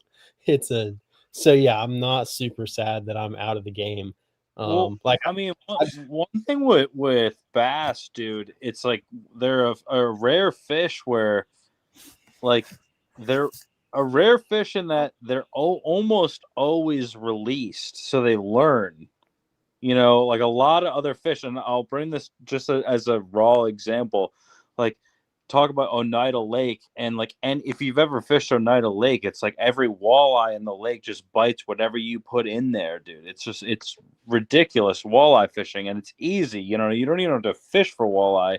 You can fish for smallies, and you just catch walleye no matter what. And none of them are really big ones, but it's I feel like walleye fit, or you bring this back to crappie, and a lot of fish is that like a large majority of the population that's fishing for them is going to kill them. So if a walleye in Oneida gets caught, it's probably going to die, and it's not going to learn. Where bass across the country that's not the case. Like they get caught, they learn. They get caught, they learn. They get caught, they learn. And then once they're 4 or 5 pounds, it's like, dude, they're smart. Where a lot of other fish that's not the case. They get caught, they get kept. That's a great point. They might get released once, and then they get caught and kept. Where bass, almost exclusively, I know there's some exceptions, but like the vast majority of bass culture is a release culture, which is cool, but it does make the fish educated. Can you imagine? Do you think the other fish look at bass foul because humans release them? Like yeah, imagine being one of those fish that they don't get in the boat and immediately rip their gills apart and throw in a cooler. That's crazy. That's crazy that when you think about it, like there's certain fish swimming around there, they know if they get on the hook, it's a death sentence. Well, they don't know, of the time. dude. They don't know. They do know. They don't know they're gonna die. Like Nolan Sheepshead doesn't know he's going in his client's cooler. Like they don't know. They might pass it down from generations. So like a good point about that too. So like obviously bass that aren't in a tournament body of water, yeah, they eat Kitex. Like, but where my little brother is always fishing, like, and just in East Tennessee in general, like that's like if you live there, you bass fish. Like that's what people do. Yeah. But like the sheep's head down here, like if you find sheep's head that don't get messed with, it's the same as any other fish. Like they bite. But if you go to the public fishing pier here or any of the ones around the coast, like when the sheep's head first get on those piers, they're pretty catchable. But there comes a point in time where you can't catch them. And I'm pretty good at catching fish, like, and figuring out some weird little fluorocarbon weightless. I've seen that. Nolan, I've seen that about you. You're pretty good at catching fish. Like I can figure out a way if there's a way. But like the pier here where I live, the sheep's head, when they get on that thing, and most of the time I don't even think it's people trying to catch sheep's head, but there's just a lot of fishing happening around these fish. Like I've had times where I've got a weightless crab and I'm lowering it towards this fish that's like chewing on a barnacle on the surface. And before the crab goes in the water, he spooks. He sees the crab coming down. He's like bolts away from it. But then you can find one under a bridge or under a dock that doesn't get messed with. And you can take a 1/2 ounce jig head with a crab and flip it in there and he eats it on the way down. But then there's this one under the pier that gets messed with and he's running away from baits before they even hit the water. And redfish can be that way too. Redfish are innately pretty stupid, but if you mess with them enough, they'll get smart. Tampa Bay redfish. Yeah. They move like bonefish. Yeah, we noticed that with the snook too, man. These snook are educated around here. You know, I think any fish, you know, pressure just has a tendency to do that with any aspect of anything. I feel like, but Yeah, because you Yeah. guys are sticking 12-inch glides into their mouth every day. Yeah, that's right. yeah, well, Or even like Tampa pond Bay, snook, Tampa bro. Bay redfish see the line in the air. That's right. yeah, Yeah. Oh yeah, Yeah, redfish do that. literally. When you throw over the school, you'll see like as your bait is going through the air, if they're in shallow water, the school will like boil, like the whole school will freak out. literally, Yeah. literally. I've had that happen a lot of times on the flats. They That's why do I that stopped here later in the redfishing. season, like later in the winter after they've been monkeyed with a little bit. But like You know, November when they first Is there get any schooled up. crossover from bass fishing to sheep's head fishing, Nolan? Yeah, I mean, like it's like flipping docks. Like that's how we fish for the sheep's head. Like you just go down a stretch of docks, like pitching a jig head with a crab on it, and it'll like. Wow. And I always tell. That's crazy. Yeah. All right, Vince is gonna book a trip. Oh, Vince, pull up, bro. Pull Oh, up. not with me, and not with Kurt. All right. No, nope, with us, bro. That's the thing. It's different. It's different. 40-inch snook on the glide. It's different, son. Yeah, the sheep's head fishing that I do is like pretty similar. It's similar to fishing like a Texas rig or something for a bass or like a jig, except they don't bite artificials. Like I've tried. Well, Elias is catching some, and Elias is like god tier inshore fisherman. Elias But, like, has been telling me about that. Yeah, he's Why, just Nolan? Why do you think that is? Like, what is it about that species that makes them not? Like, I know they do to a certain extent, but like, what do you think it is about the sheep's head that makes them not respond to artificial like other fish do? So, for one, I always tell people they're like a grazing animal. They're not like a predator. Like they are predators sometimes, but it's like a cow. Like he's not going to run down and like bite something. They will sometimes when they're aggressive, but like they're just kind of a grazer. But that's a good way to put it. Yeah, I'm kind of like a grazer, dude. When a sheep's head bites, so like you'll find them on flats sometimes, and they're really fun to fish for when they're on flats, and they'll move a long ways to eat something. But the way that I've caught them on flats is a crab on like light leader with no weight. And I've tried like a crab imitation that does the exact same thing, but they go up to it and they stop right before they get to it, and they'll like nibble one leg of the artificial crab and then just like move along. They're like, oh, that's not real. They just I think that's what happens all the time. But I experienced that with the savage gear shrimps. Is that you think that's like an intelligence thing? I don't think it's on purpose. Or a scent thing. Because when you're using a crab on a jig head, like they're really good at taking the crab off the jig head, and people are like, wow, they're so smart. I'm like, I don't think it's because they're smart. That thing is naturally like eating shells, crunching it up, and spitting out the shell. So like naturally, if he eats your jig head with a bait on it, he's just gonna chew the bait up and be like, oh, this other thing is not something I want to eat. Right. It's not like he's smart. So That's just funny. What he does. It's funny you say that. Like, I remember the first time I ever like pursued bonefish, I realized this is a different kind of fish than anything I'd ever fished for before, because it was the only fish.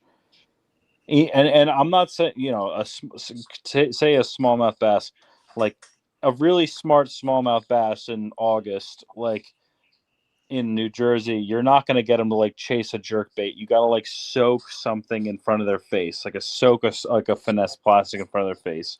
But with a bonefish, a bonefish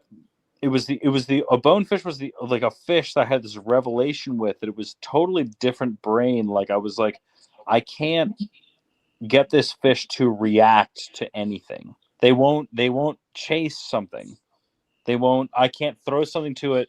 And they're not like a lot. One analogy I use with clients is a lot of fish are like a dog and a ball. Like you have a ball, a tennis ball, and you throw the ball and the dog chases it.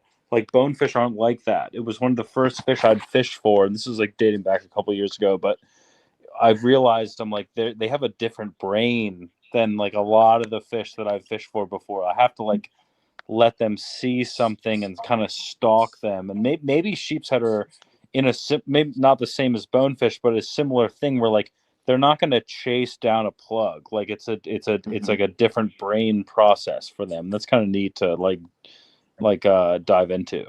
But also the Gulf sheep's head are like cracked. They're not like mine.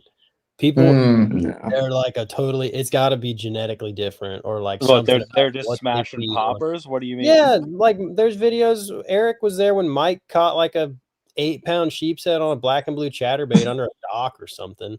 Like, wow. Yep, on a jig at the Sabine River in Orange, Texas. I mean, we've got him on the flats before. Kai's caught him on the flats. I caught him on the Ned rig. Yeah. And there's like if you find them in the right mood, you can catch them on other Johnny stuff. caught one on a fucking bucktail. On the West Coast or East Coast? West Coast. Yeah, that's such a Johnny thing to do. It's like it's a different species almost. Like in the mouth. Is that not Johnny as fuck? Sheep's head on a bucktail. Yeah. Yeah, it is. It's so random though. I feel like what Nolan said really translated. Like they're grazers. Like that's a good way to really describe them. It's like they kind of have to stumble upon something almost, especially like, when it comes to artificial. But it's got to be to close get them to to their like face.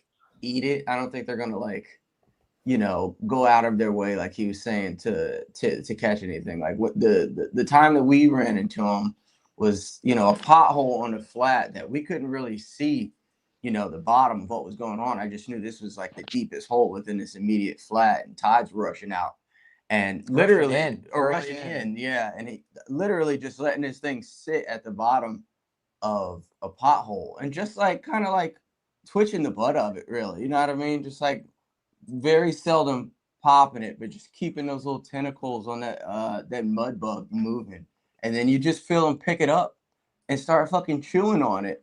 You know what I mean? And there was a few bites that I got where I set the hook too soon, but if you fucking just let them like chew on it and get that thing down in your mouth, you can really set into it. But I haven't been able to like replicate that. You know what I mean? Like I feel like those were very specific circumstances for whatever reason. For sure. So I don't know. It kind of intrigues me. I definitely have been thinking about trying to like expand on that now that I know it's possible, but I don't know how possible it is. Like you were saying, Nolan, I don't know if it's just like a random fucking thing or if it's something that you can actually kind of dial them in. Yeah. Nolan, I would, to derail this conversation as well, just like I did with Kurt, I want to ask you the same question that I asked him. I consider you a part of the fishing world, but not in the way that, say, again, like the people we were seeing at Icast are part of the fishing world. You consume a lot.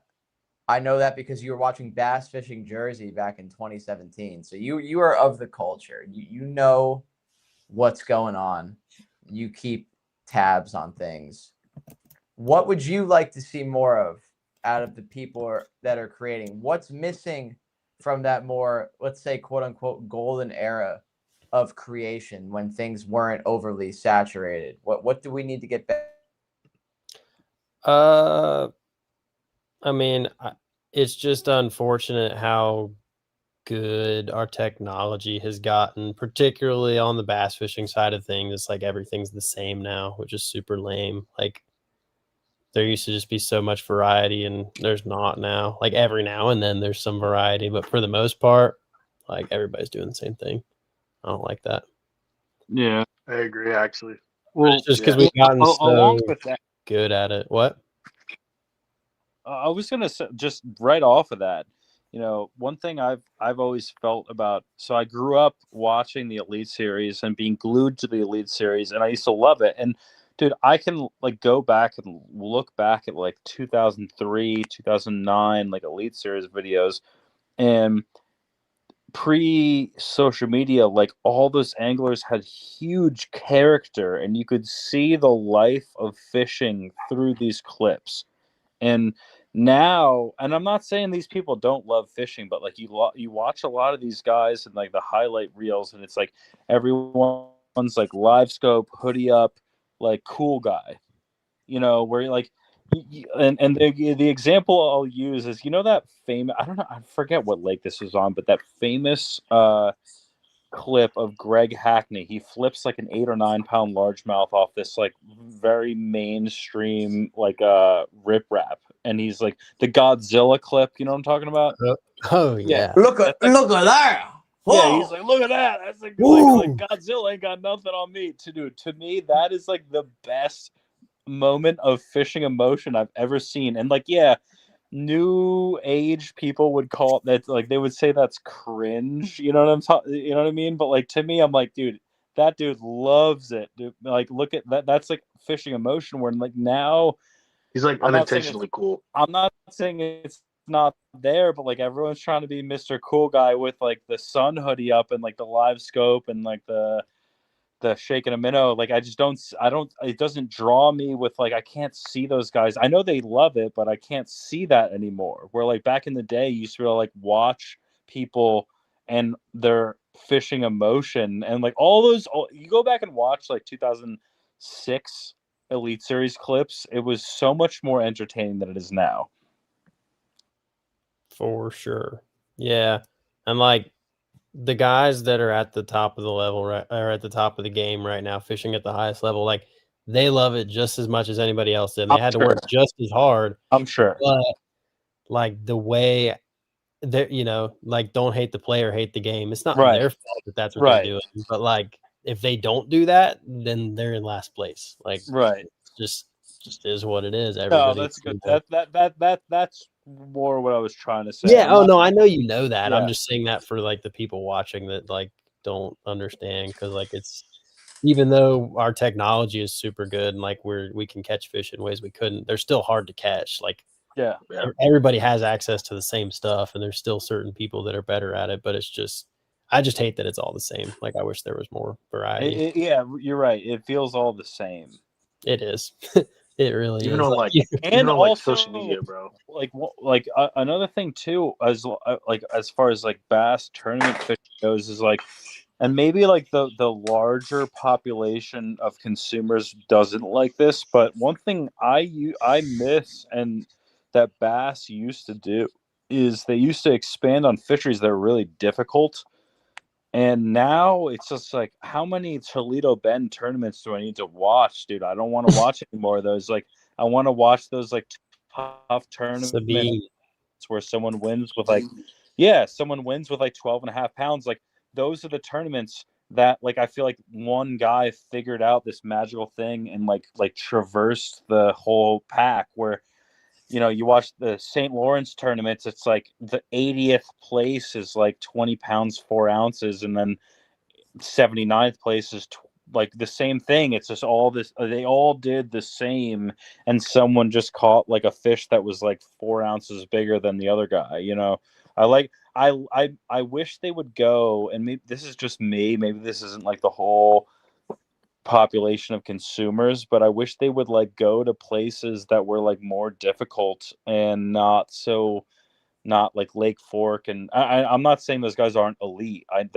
Those guys are fishing at like a huge level, but like I don't want to say I want to watch them struggle, but that's kind of I do. Yeah. I kind of want to watch them like struggle a little bit.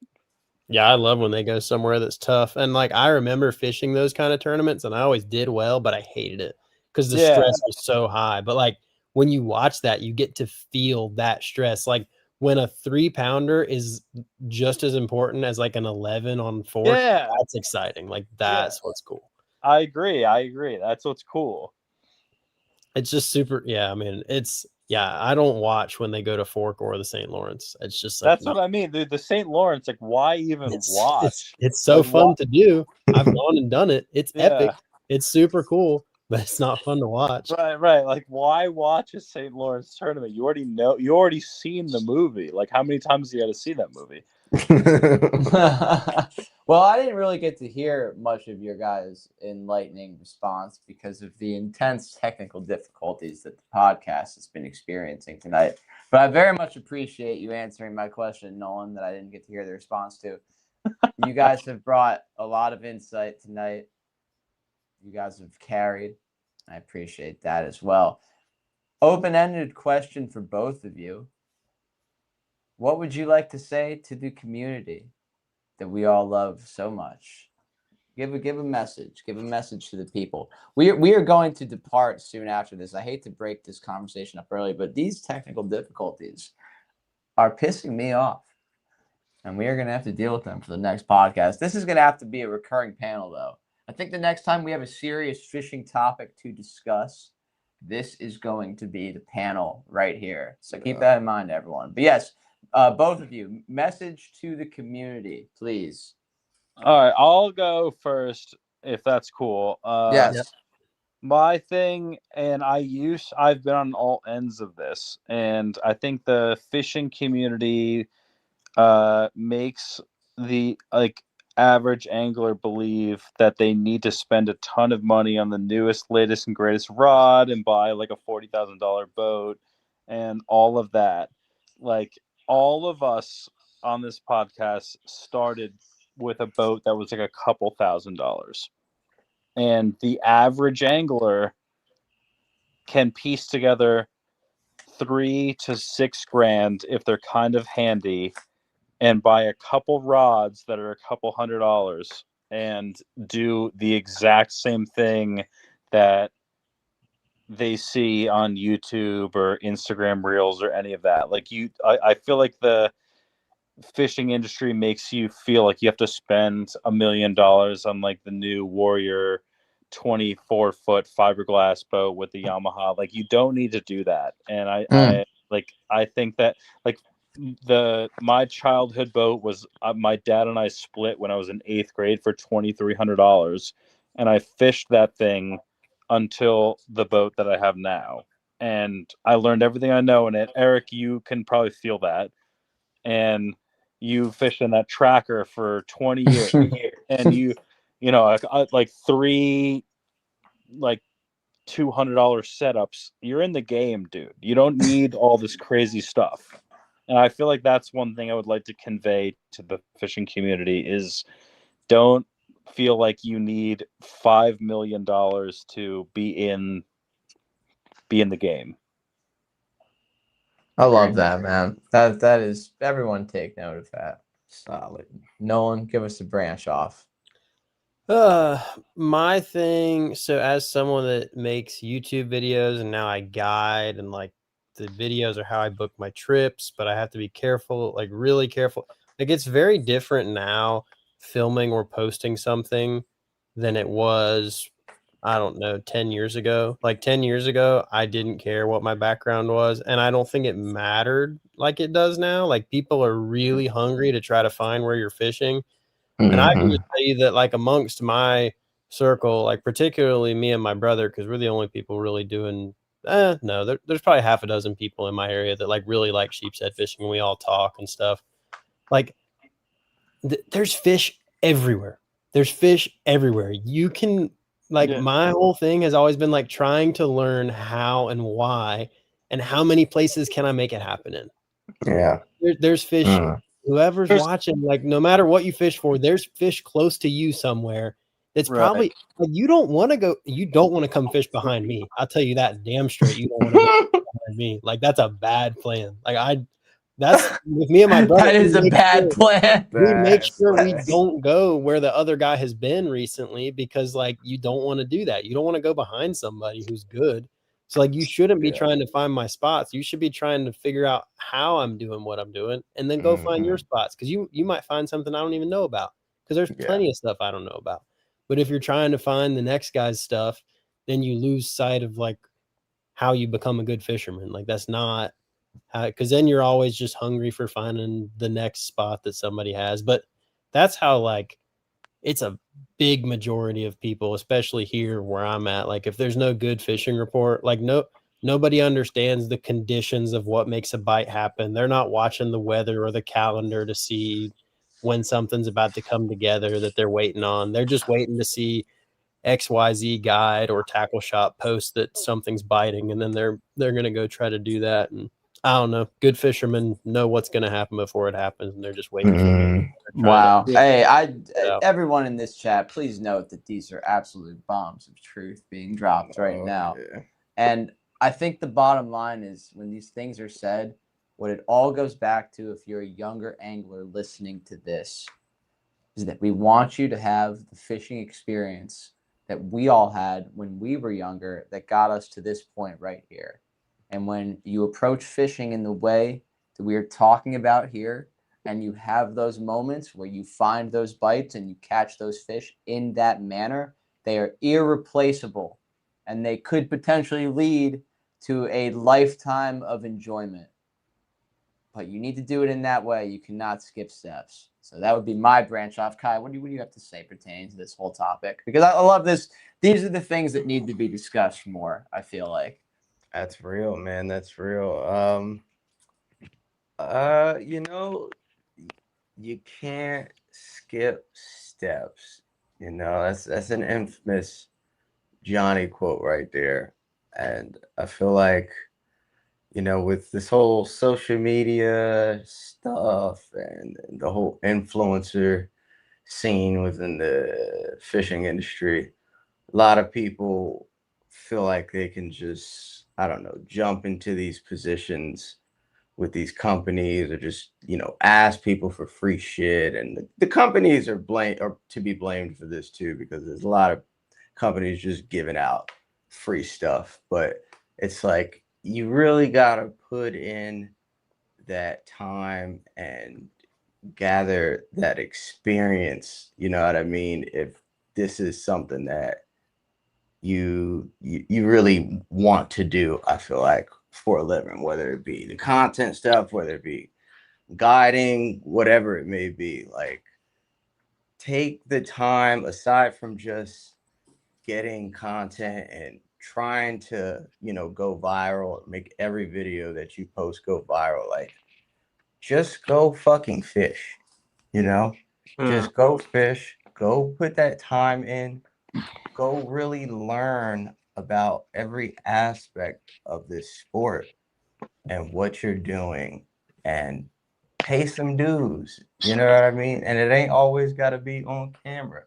Everything ain't got to be for the camera. I feel like that's one resounding thing that I've learned and that I'm seeing between Icast and just like fishing in general. It's like everybody's doing something for the camera. It's like everybody on this podcast right now would be fishing and still is fishing with a camera or without a camera.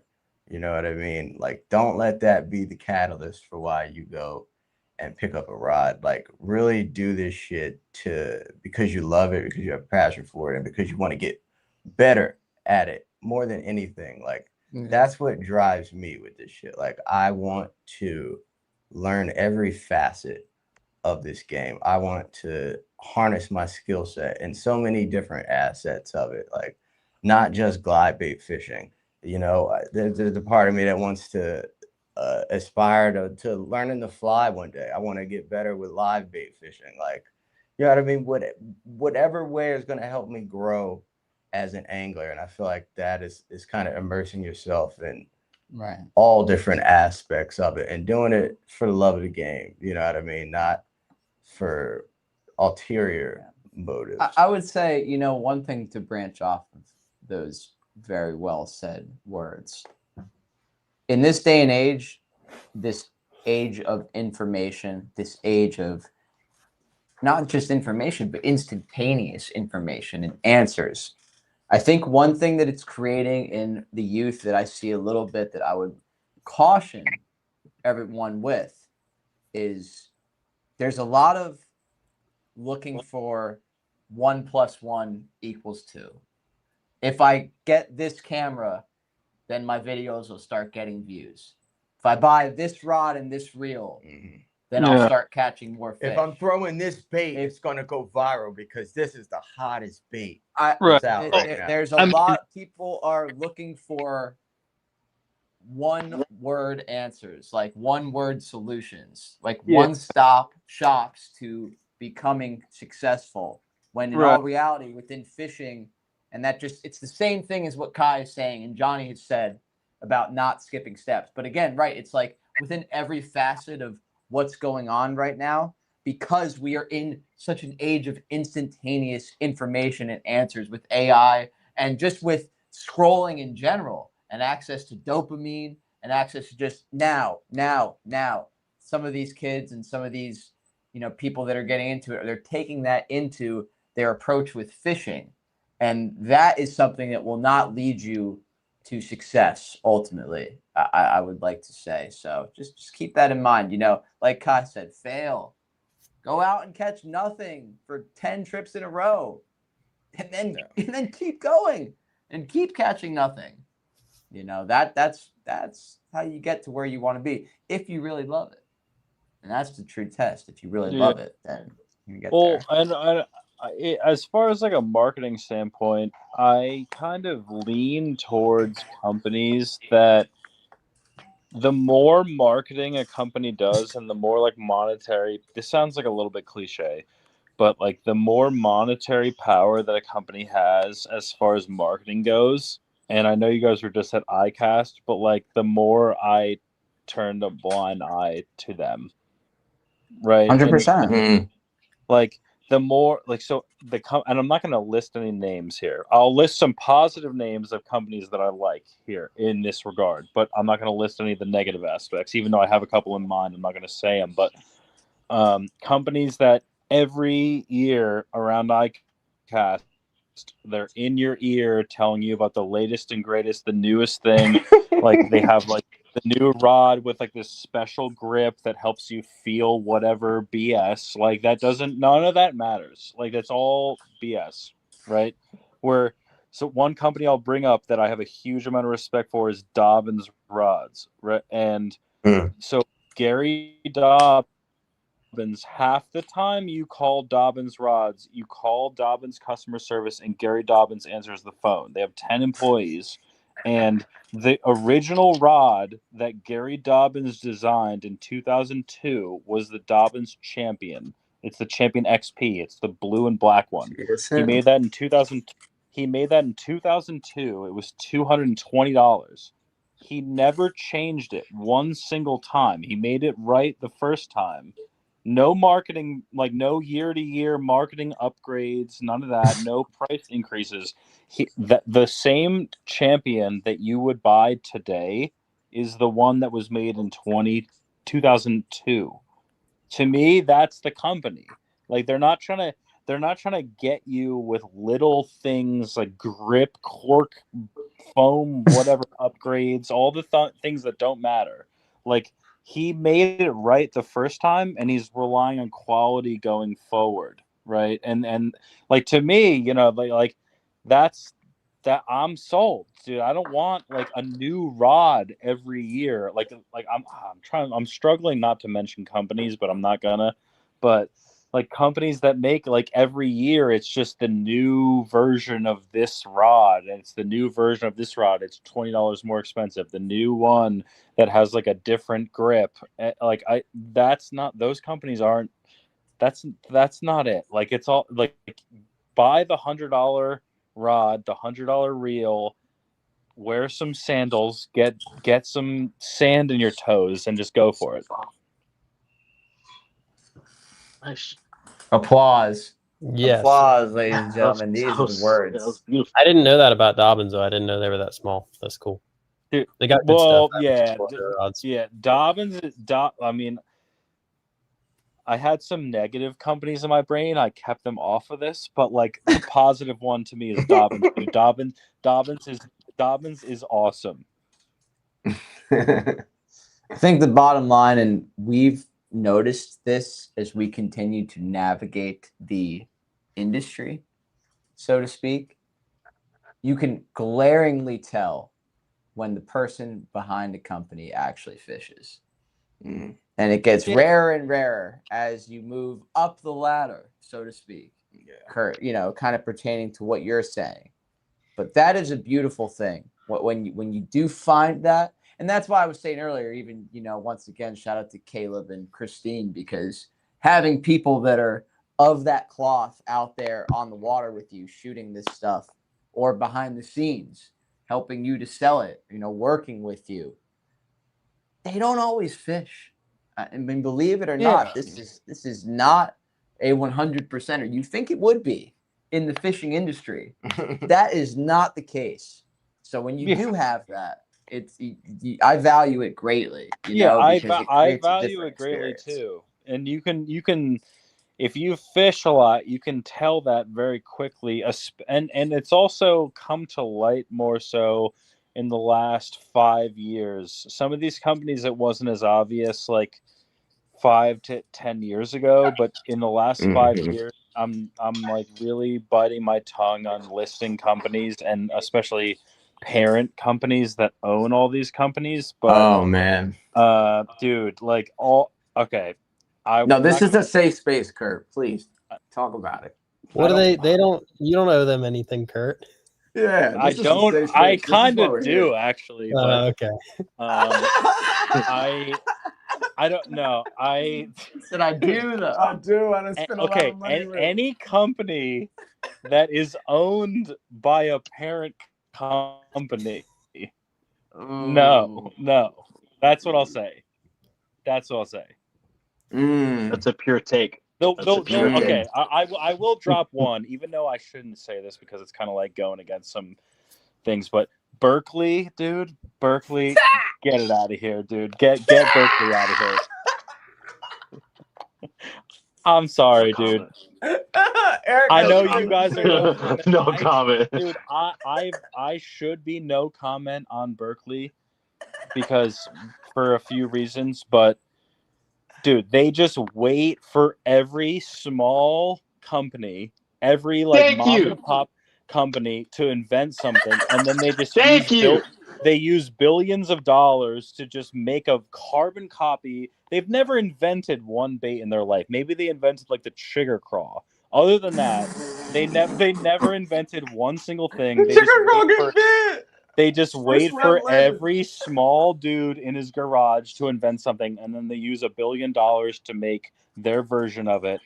And it's like, Berkeley just when I'm talking about the fishing industry, just equate Berkeley and all the other kind of similar brands. Those are the ones that are not the one. Yeah, And Kurt. then they don't pay them. Where did Berkeley touch you, Kurt? Dude, I just don't like that, dude. How have you been hurt? We're for the people. We're for the people. If you want me to go into specifics of baits, I'll go into specifics. No. Epstein files. The Berkeley files will not be released. Listen, why are we even talking about the Berkeley files? Non-redacted. I don't understand. I mean, it was probably those other dudes over there. Berkeley's innocent. Whatever, dude. I mean, like I said, I'm just as I'm not supposed to say that as much as you guys are, but that's just the way I feel, dude. I'm gonna be real about it. Like that's I want. Okay, well, I love that. maybe next week we'll release the Berkeley files. We'll see. We're gonna have to go. Yo, can you give us one more, Kurt? Just one more for goodness sake. Another company. Yeah. Just one more. Dude, I could go in, dude. Fenwick. Fenwick. Fenwick Wow. gone, dude. Fenwick, dude. Fenwick gone. Pure fishing gone. Everything pure fishing Damn, gone. just straight pure fishing slander. St. Croix gone. I don't know how I feel about that.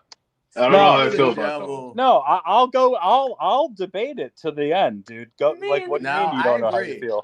Actually, I don't fish St. Croix. What am I talking about? I don't fish St. Croix. Actually, I agree with you.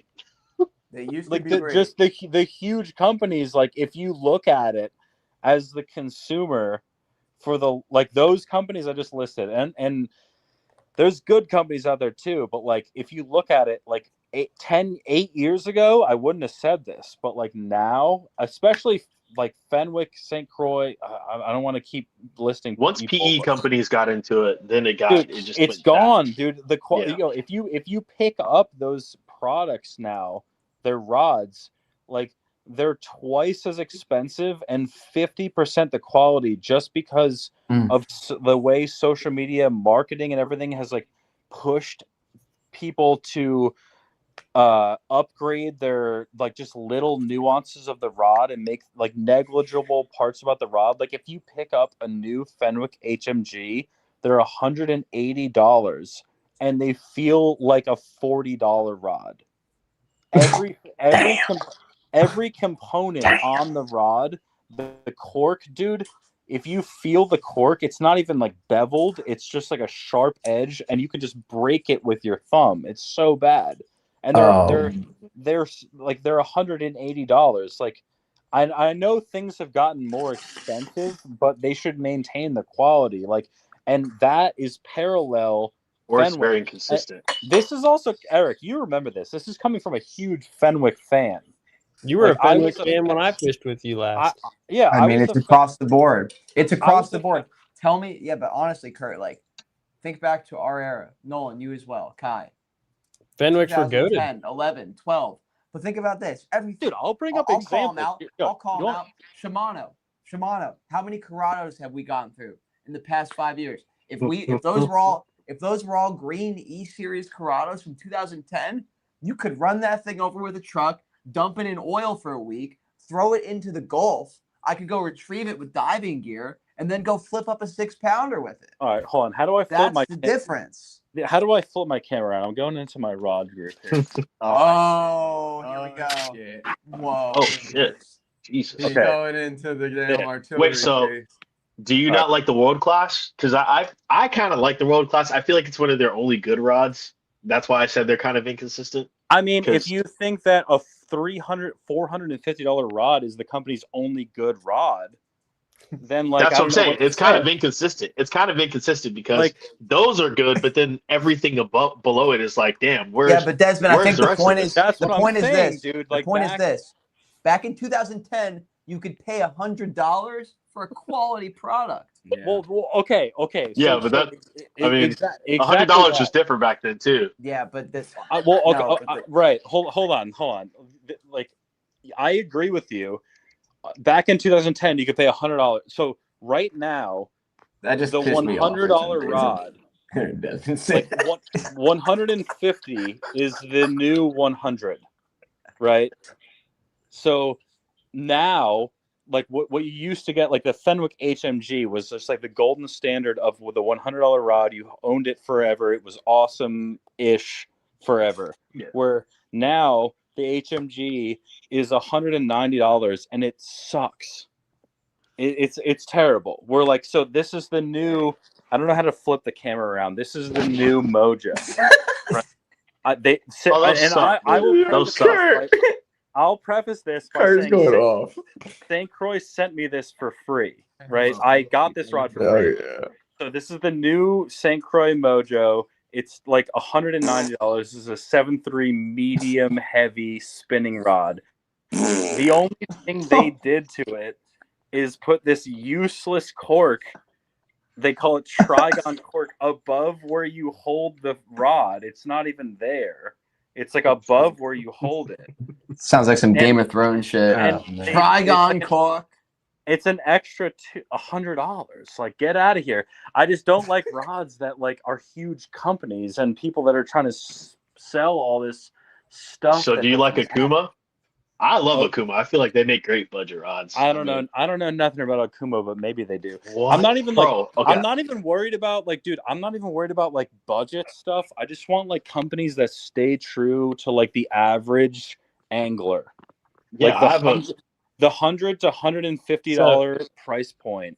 If they're quality, that's what I like. Which I don't mean to go back on Dobbins.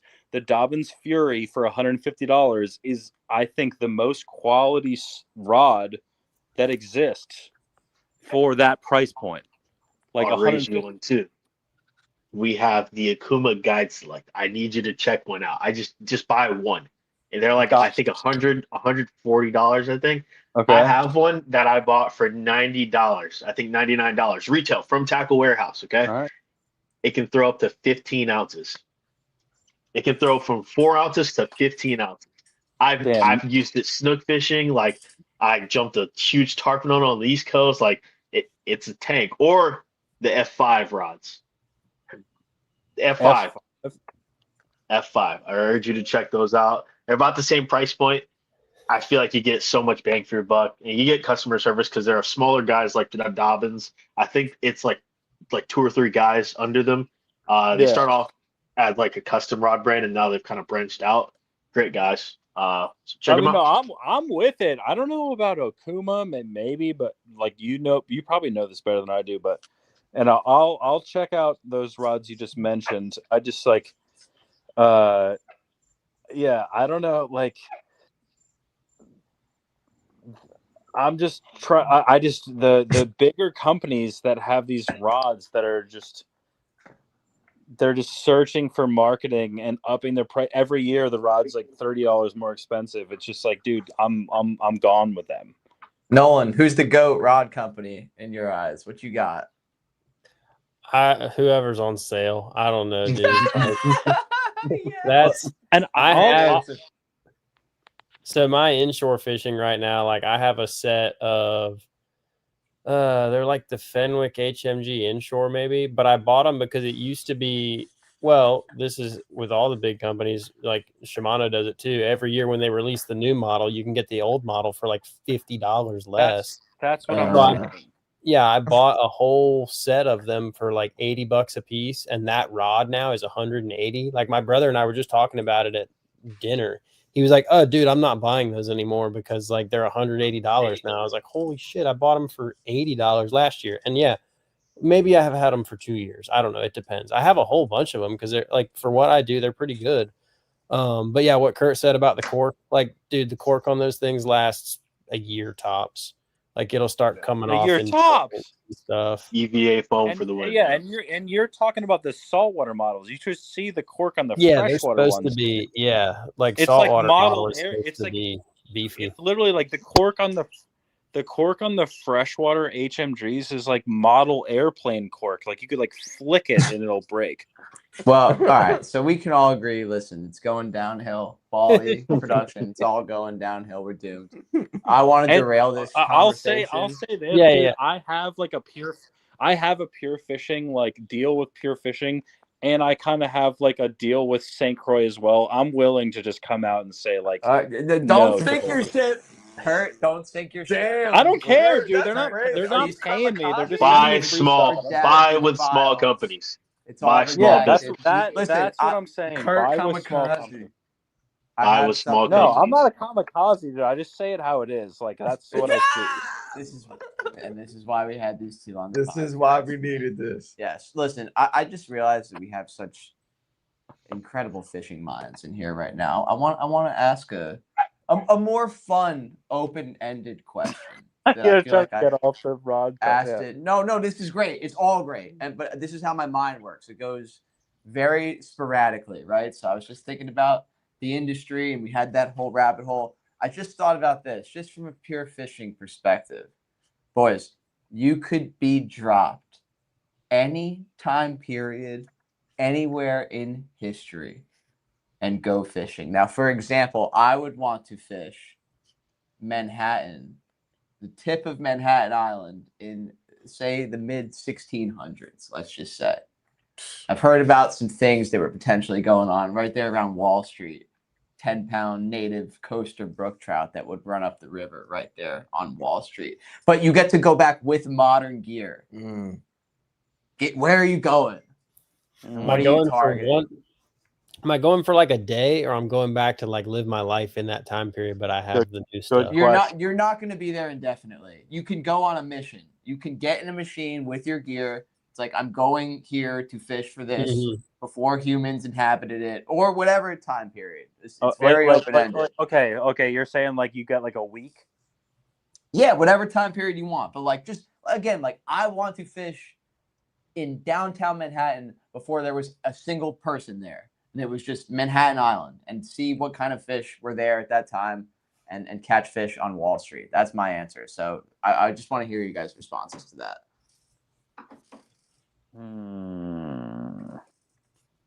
I think I would want to fish like what did they call them? Like the Red Man tournaments. That's what they were before. That was like, eventually that became the elites, I think. Or like the Red Man was like, maybe it was like the opens. But I don't know, like, maybe like the 80s or something. But give me just the like run of the mill stuff that I just gave to my brother that doesn't work now because the bass have all seen it. But just give me that stuff. Just so you could relive the glory days of when they did just eat a jig. Well, the stuff that I have, they didn't have then. Like, I mean, you can even, I don't know how long ago it was that like pistol grip rods were a thing, but like there's videos on YouTube of the old tournaments. Maybe like Megabucks was one of them. You got to look up. All right, everybody needs to look up Lyn LYN dollar on YouTube. That channel has a bunch of super old bass tournament videos on it, like super old, like pistol grip rods, mono, like that, like dating. You know, they're really old videos. Like there's one tournament that guy has a video of. It's not him. Like that's just the channel name. It's just old Bassmaster videos or whoever else filmed them. There's one where it was, I think they were on Bugs Island Lake in Virginia, and they were throwing Carolina rigs, and it was like revolutionary. It was like the first time that the Carolina rig was like, it was like everybody in the top 10 was throwing Carolina rigs. Like that's what was going down. But it was like a new thing. It was like, whoa.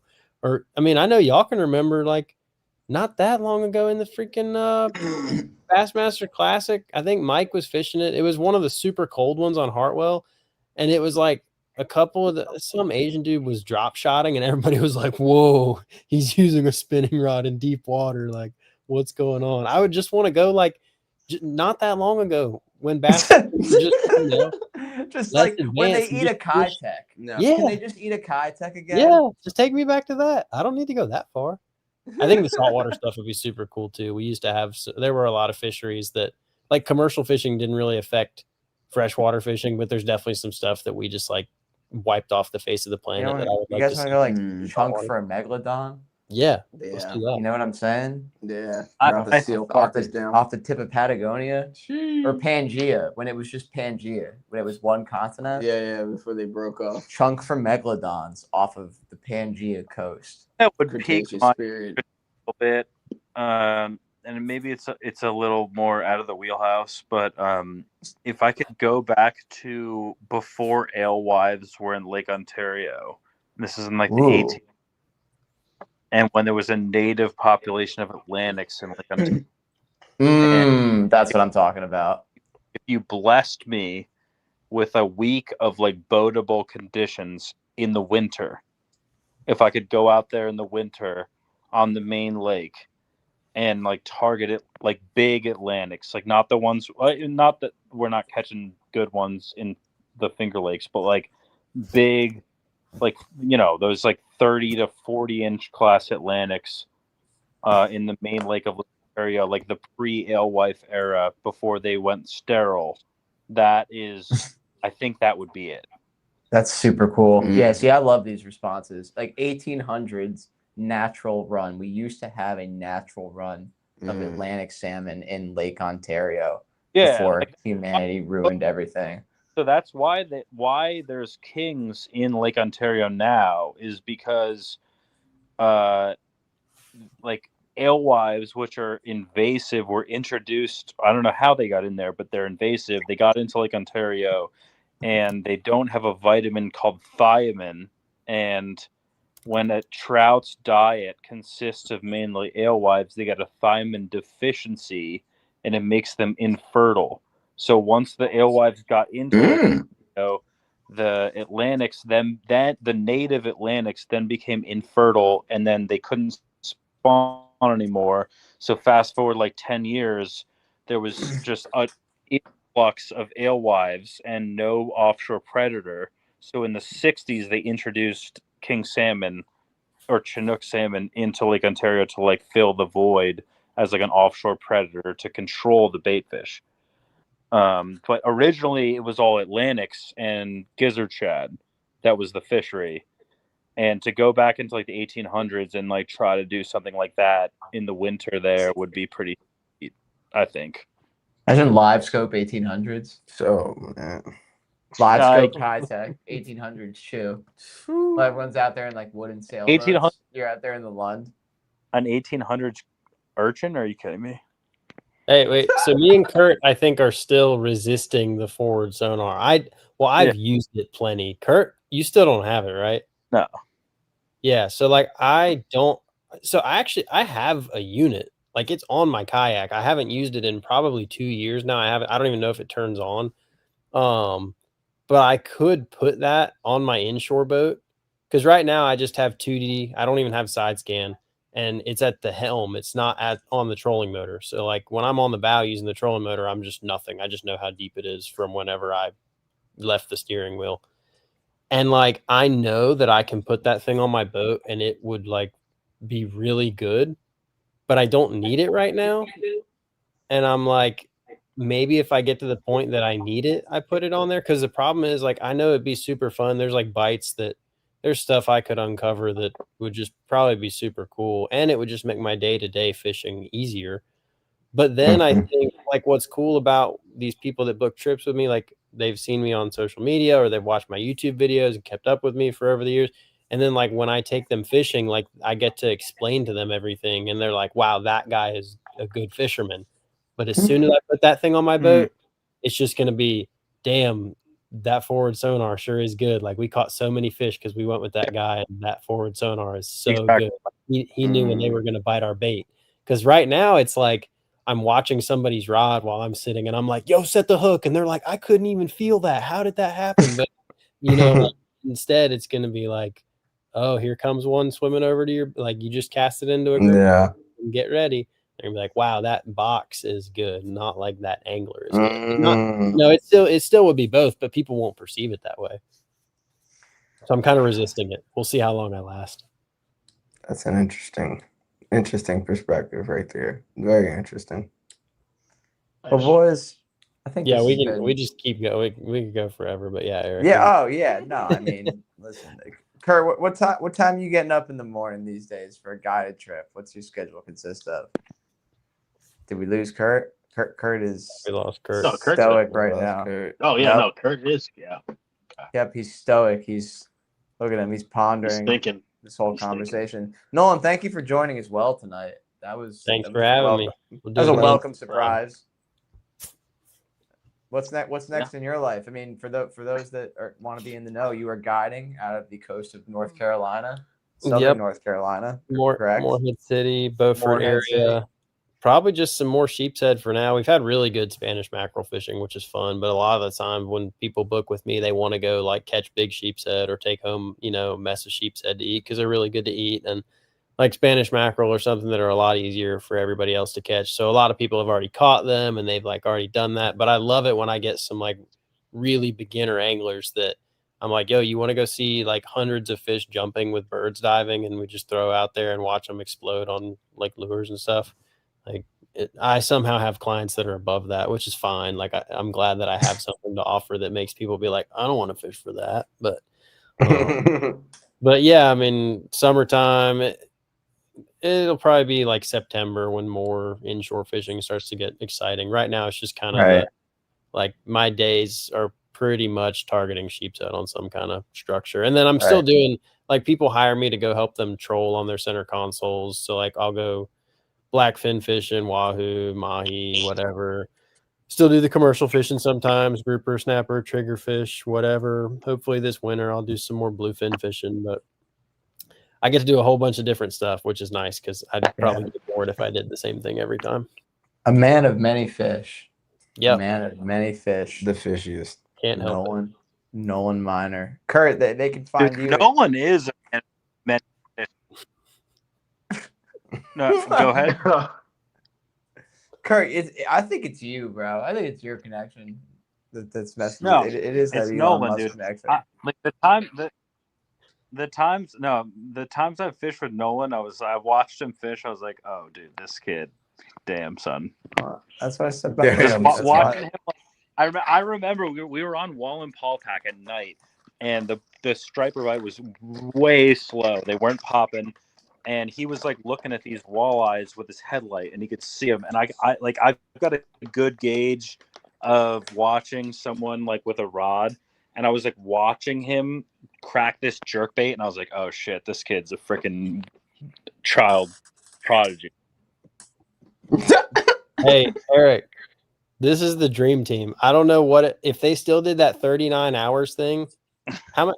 Because y'all remember that. I wish that didn't go away. Like, I wish. Yeah. That stuff was epic.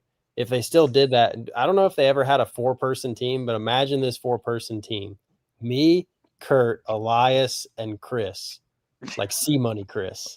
No, dude, we would mop the floor with that. Wouldn't want to go up against that team. In that.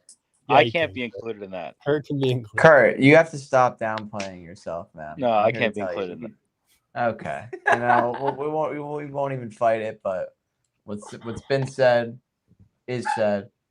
Gentlemen, thank you for joining Uncle Larry Outdoors Podcast, episode 27. Icast recap. I love how we barely talked about Icast whatsoever. I just wanted to get two of my I know what fishiest happened, friends. and I didn't even look at it. Yeah, that's the Furry thing. baits, Like, dice baits. we know balls. Missed too much. we know what went on. Balls. We know what went on. Unless we want to talk about Howl at the Moon, and we're not. And what happens at Howl at the Moon stays at Howl at the Moon. So we will leave it there. Ladies and gentlemen, this has been episode 27. I'm sorry you also couldn't view Kai and myself for most of it. I'm sorry that we kept cutting in and out. Pretty ridiculous. I don't know why it was happening. I'm going to blame Kurt's connection in upstate New York. It Probably was my Elon connection. Musk. Yep, that's what I'm going with. That's what I'm going with. Nolan has a strong connection. Shout out to North Carolina, bringing the strong Wi-Fi into this podcast. But gentlemen, best of luck with your guiding in the near future. For both of you, I will say, please come down and catch a glide bait snook. Nolan has done it before. You got no excuse, man. You're like 10 hours away. That's nothing. I better see you. I know you're an adult. I know you're engaged. I know you're doing all these things, but that's nothing to catch a glide bait snook this winter. So we better see you. Kurt, I know you're a little bit farther away, but you are about to enter. Not you still got some time. I don't want to speed it up too fast for you, but you're going to enter a rough period coming up here. Armageddon. It's July. Right. I got some. Right. So it's coming. I'll get down there, dude. But like, okay. Yeah. I'll get down there, but you know how it works. I can't fish anymore, dude. Like I forgot how to ride the bike. Like if I get down there, like we're not gonna catch anything. Okay. That is not true. I'm just gonna say that, straight up. If Kirk comes down here, we might see a 48-inch though. Might see a 50. Might see the elusive 50. It might finally pop out. Not saying you're gonna land it or not, but we'll see it. You're gonna. I'll lose. All right. Well, yeah. Just go ahead and put that out there into the universe. Because that's what you get back. Yeah. So. All right. Okay. Well, ladies and gentlemen, episode 27. Desmond, any closing words from our producer here? What do we got to say, kid? What do you want to leave with the people? Yeah, nothing crazy. I'll be down in Texas for any of my Texans. Starting tomorrow. Hope to see you guys at this G Crack or Aim for the World meetup. I would be excited to see you all. I'm fishing in a tournament on my paddleboard. I'm fat as shit, so I can't barely fish on a paddleboard. B, I don't know how to fish in Texas. I've never been to Texas ever, so wish me luck. I will keep an open mind, and I will see you guys on the flip. This has been Uncle Larry Outdoors, episode 27, Howl at the Moon. We will see you next week. Ow! I'm a giant! I'm the baby!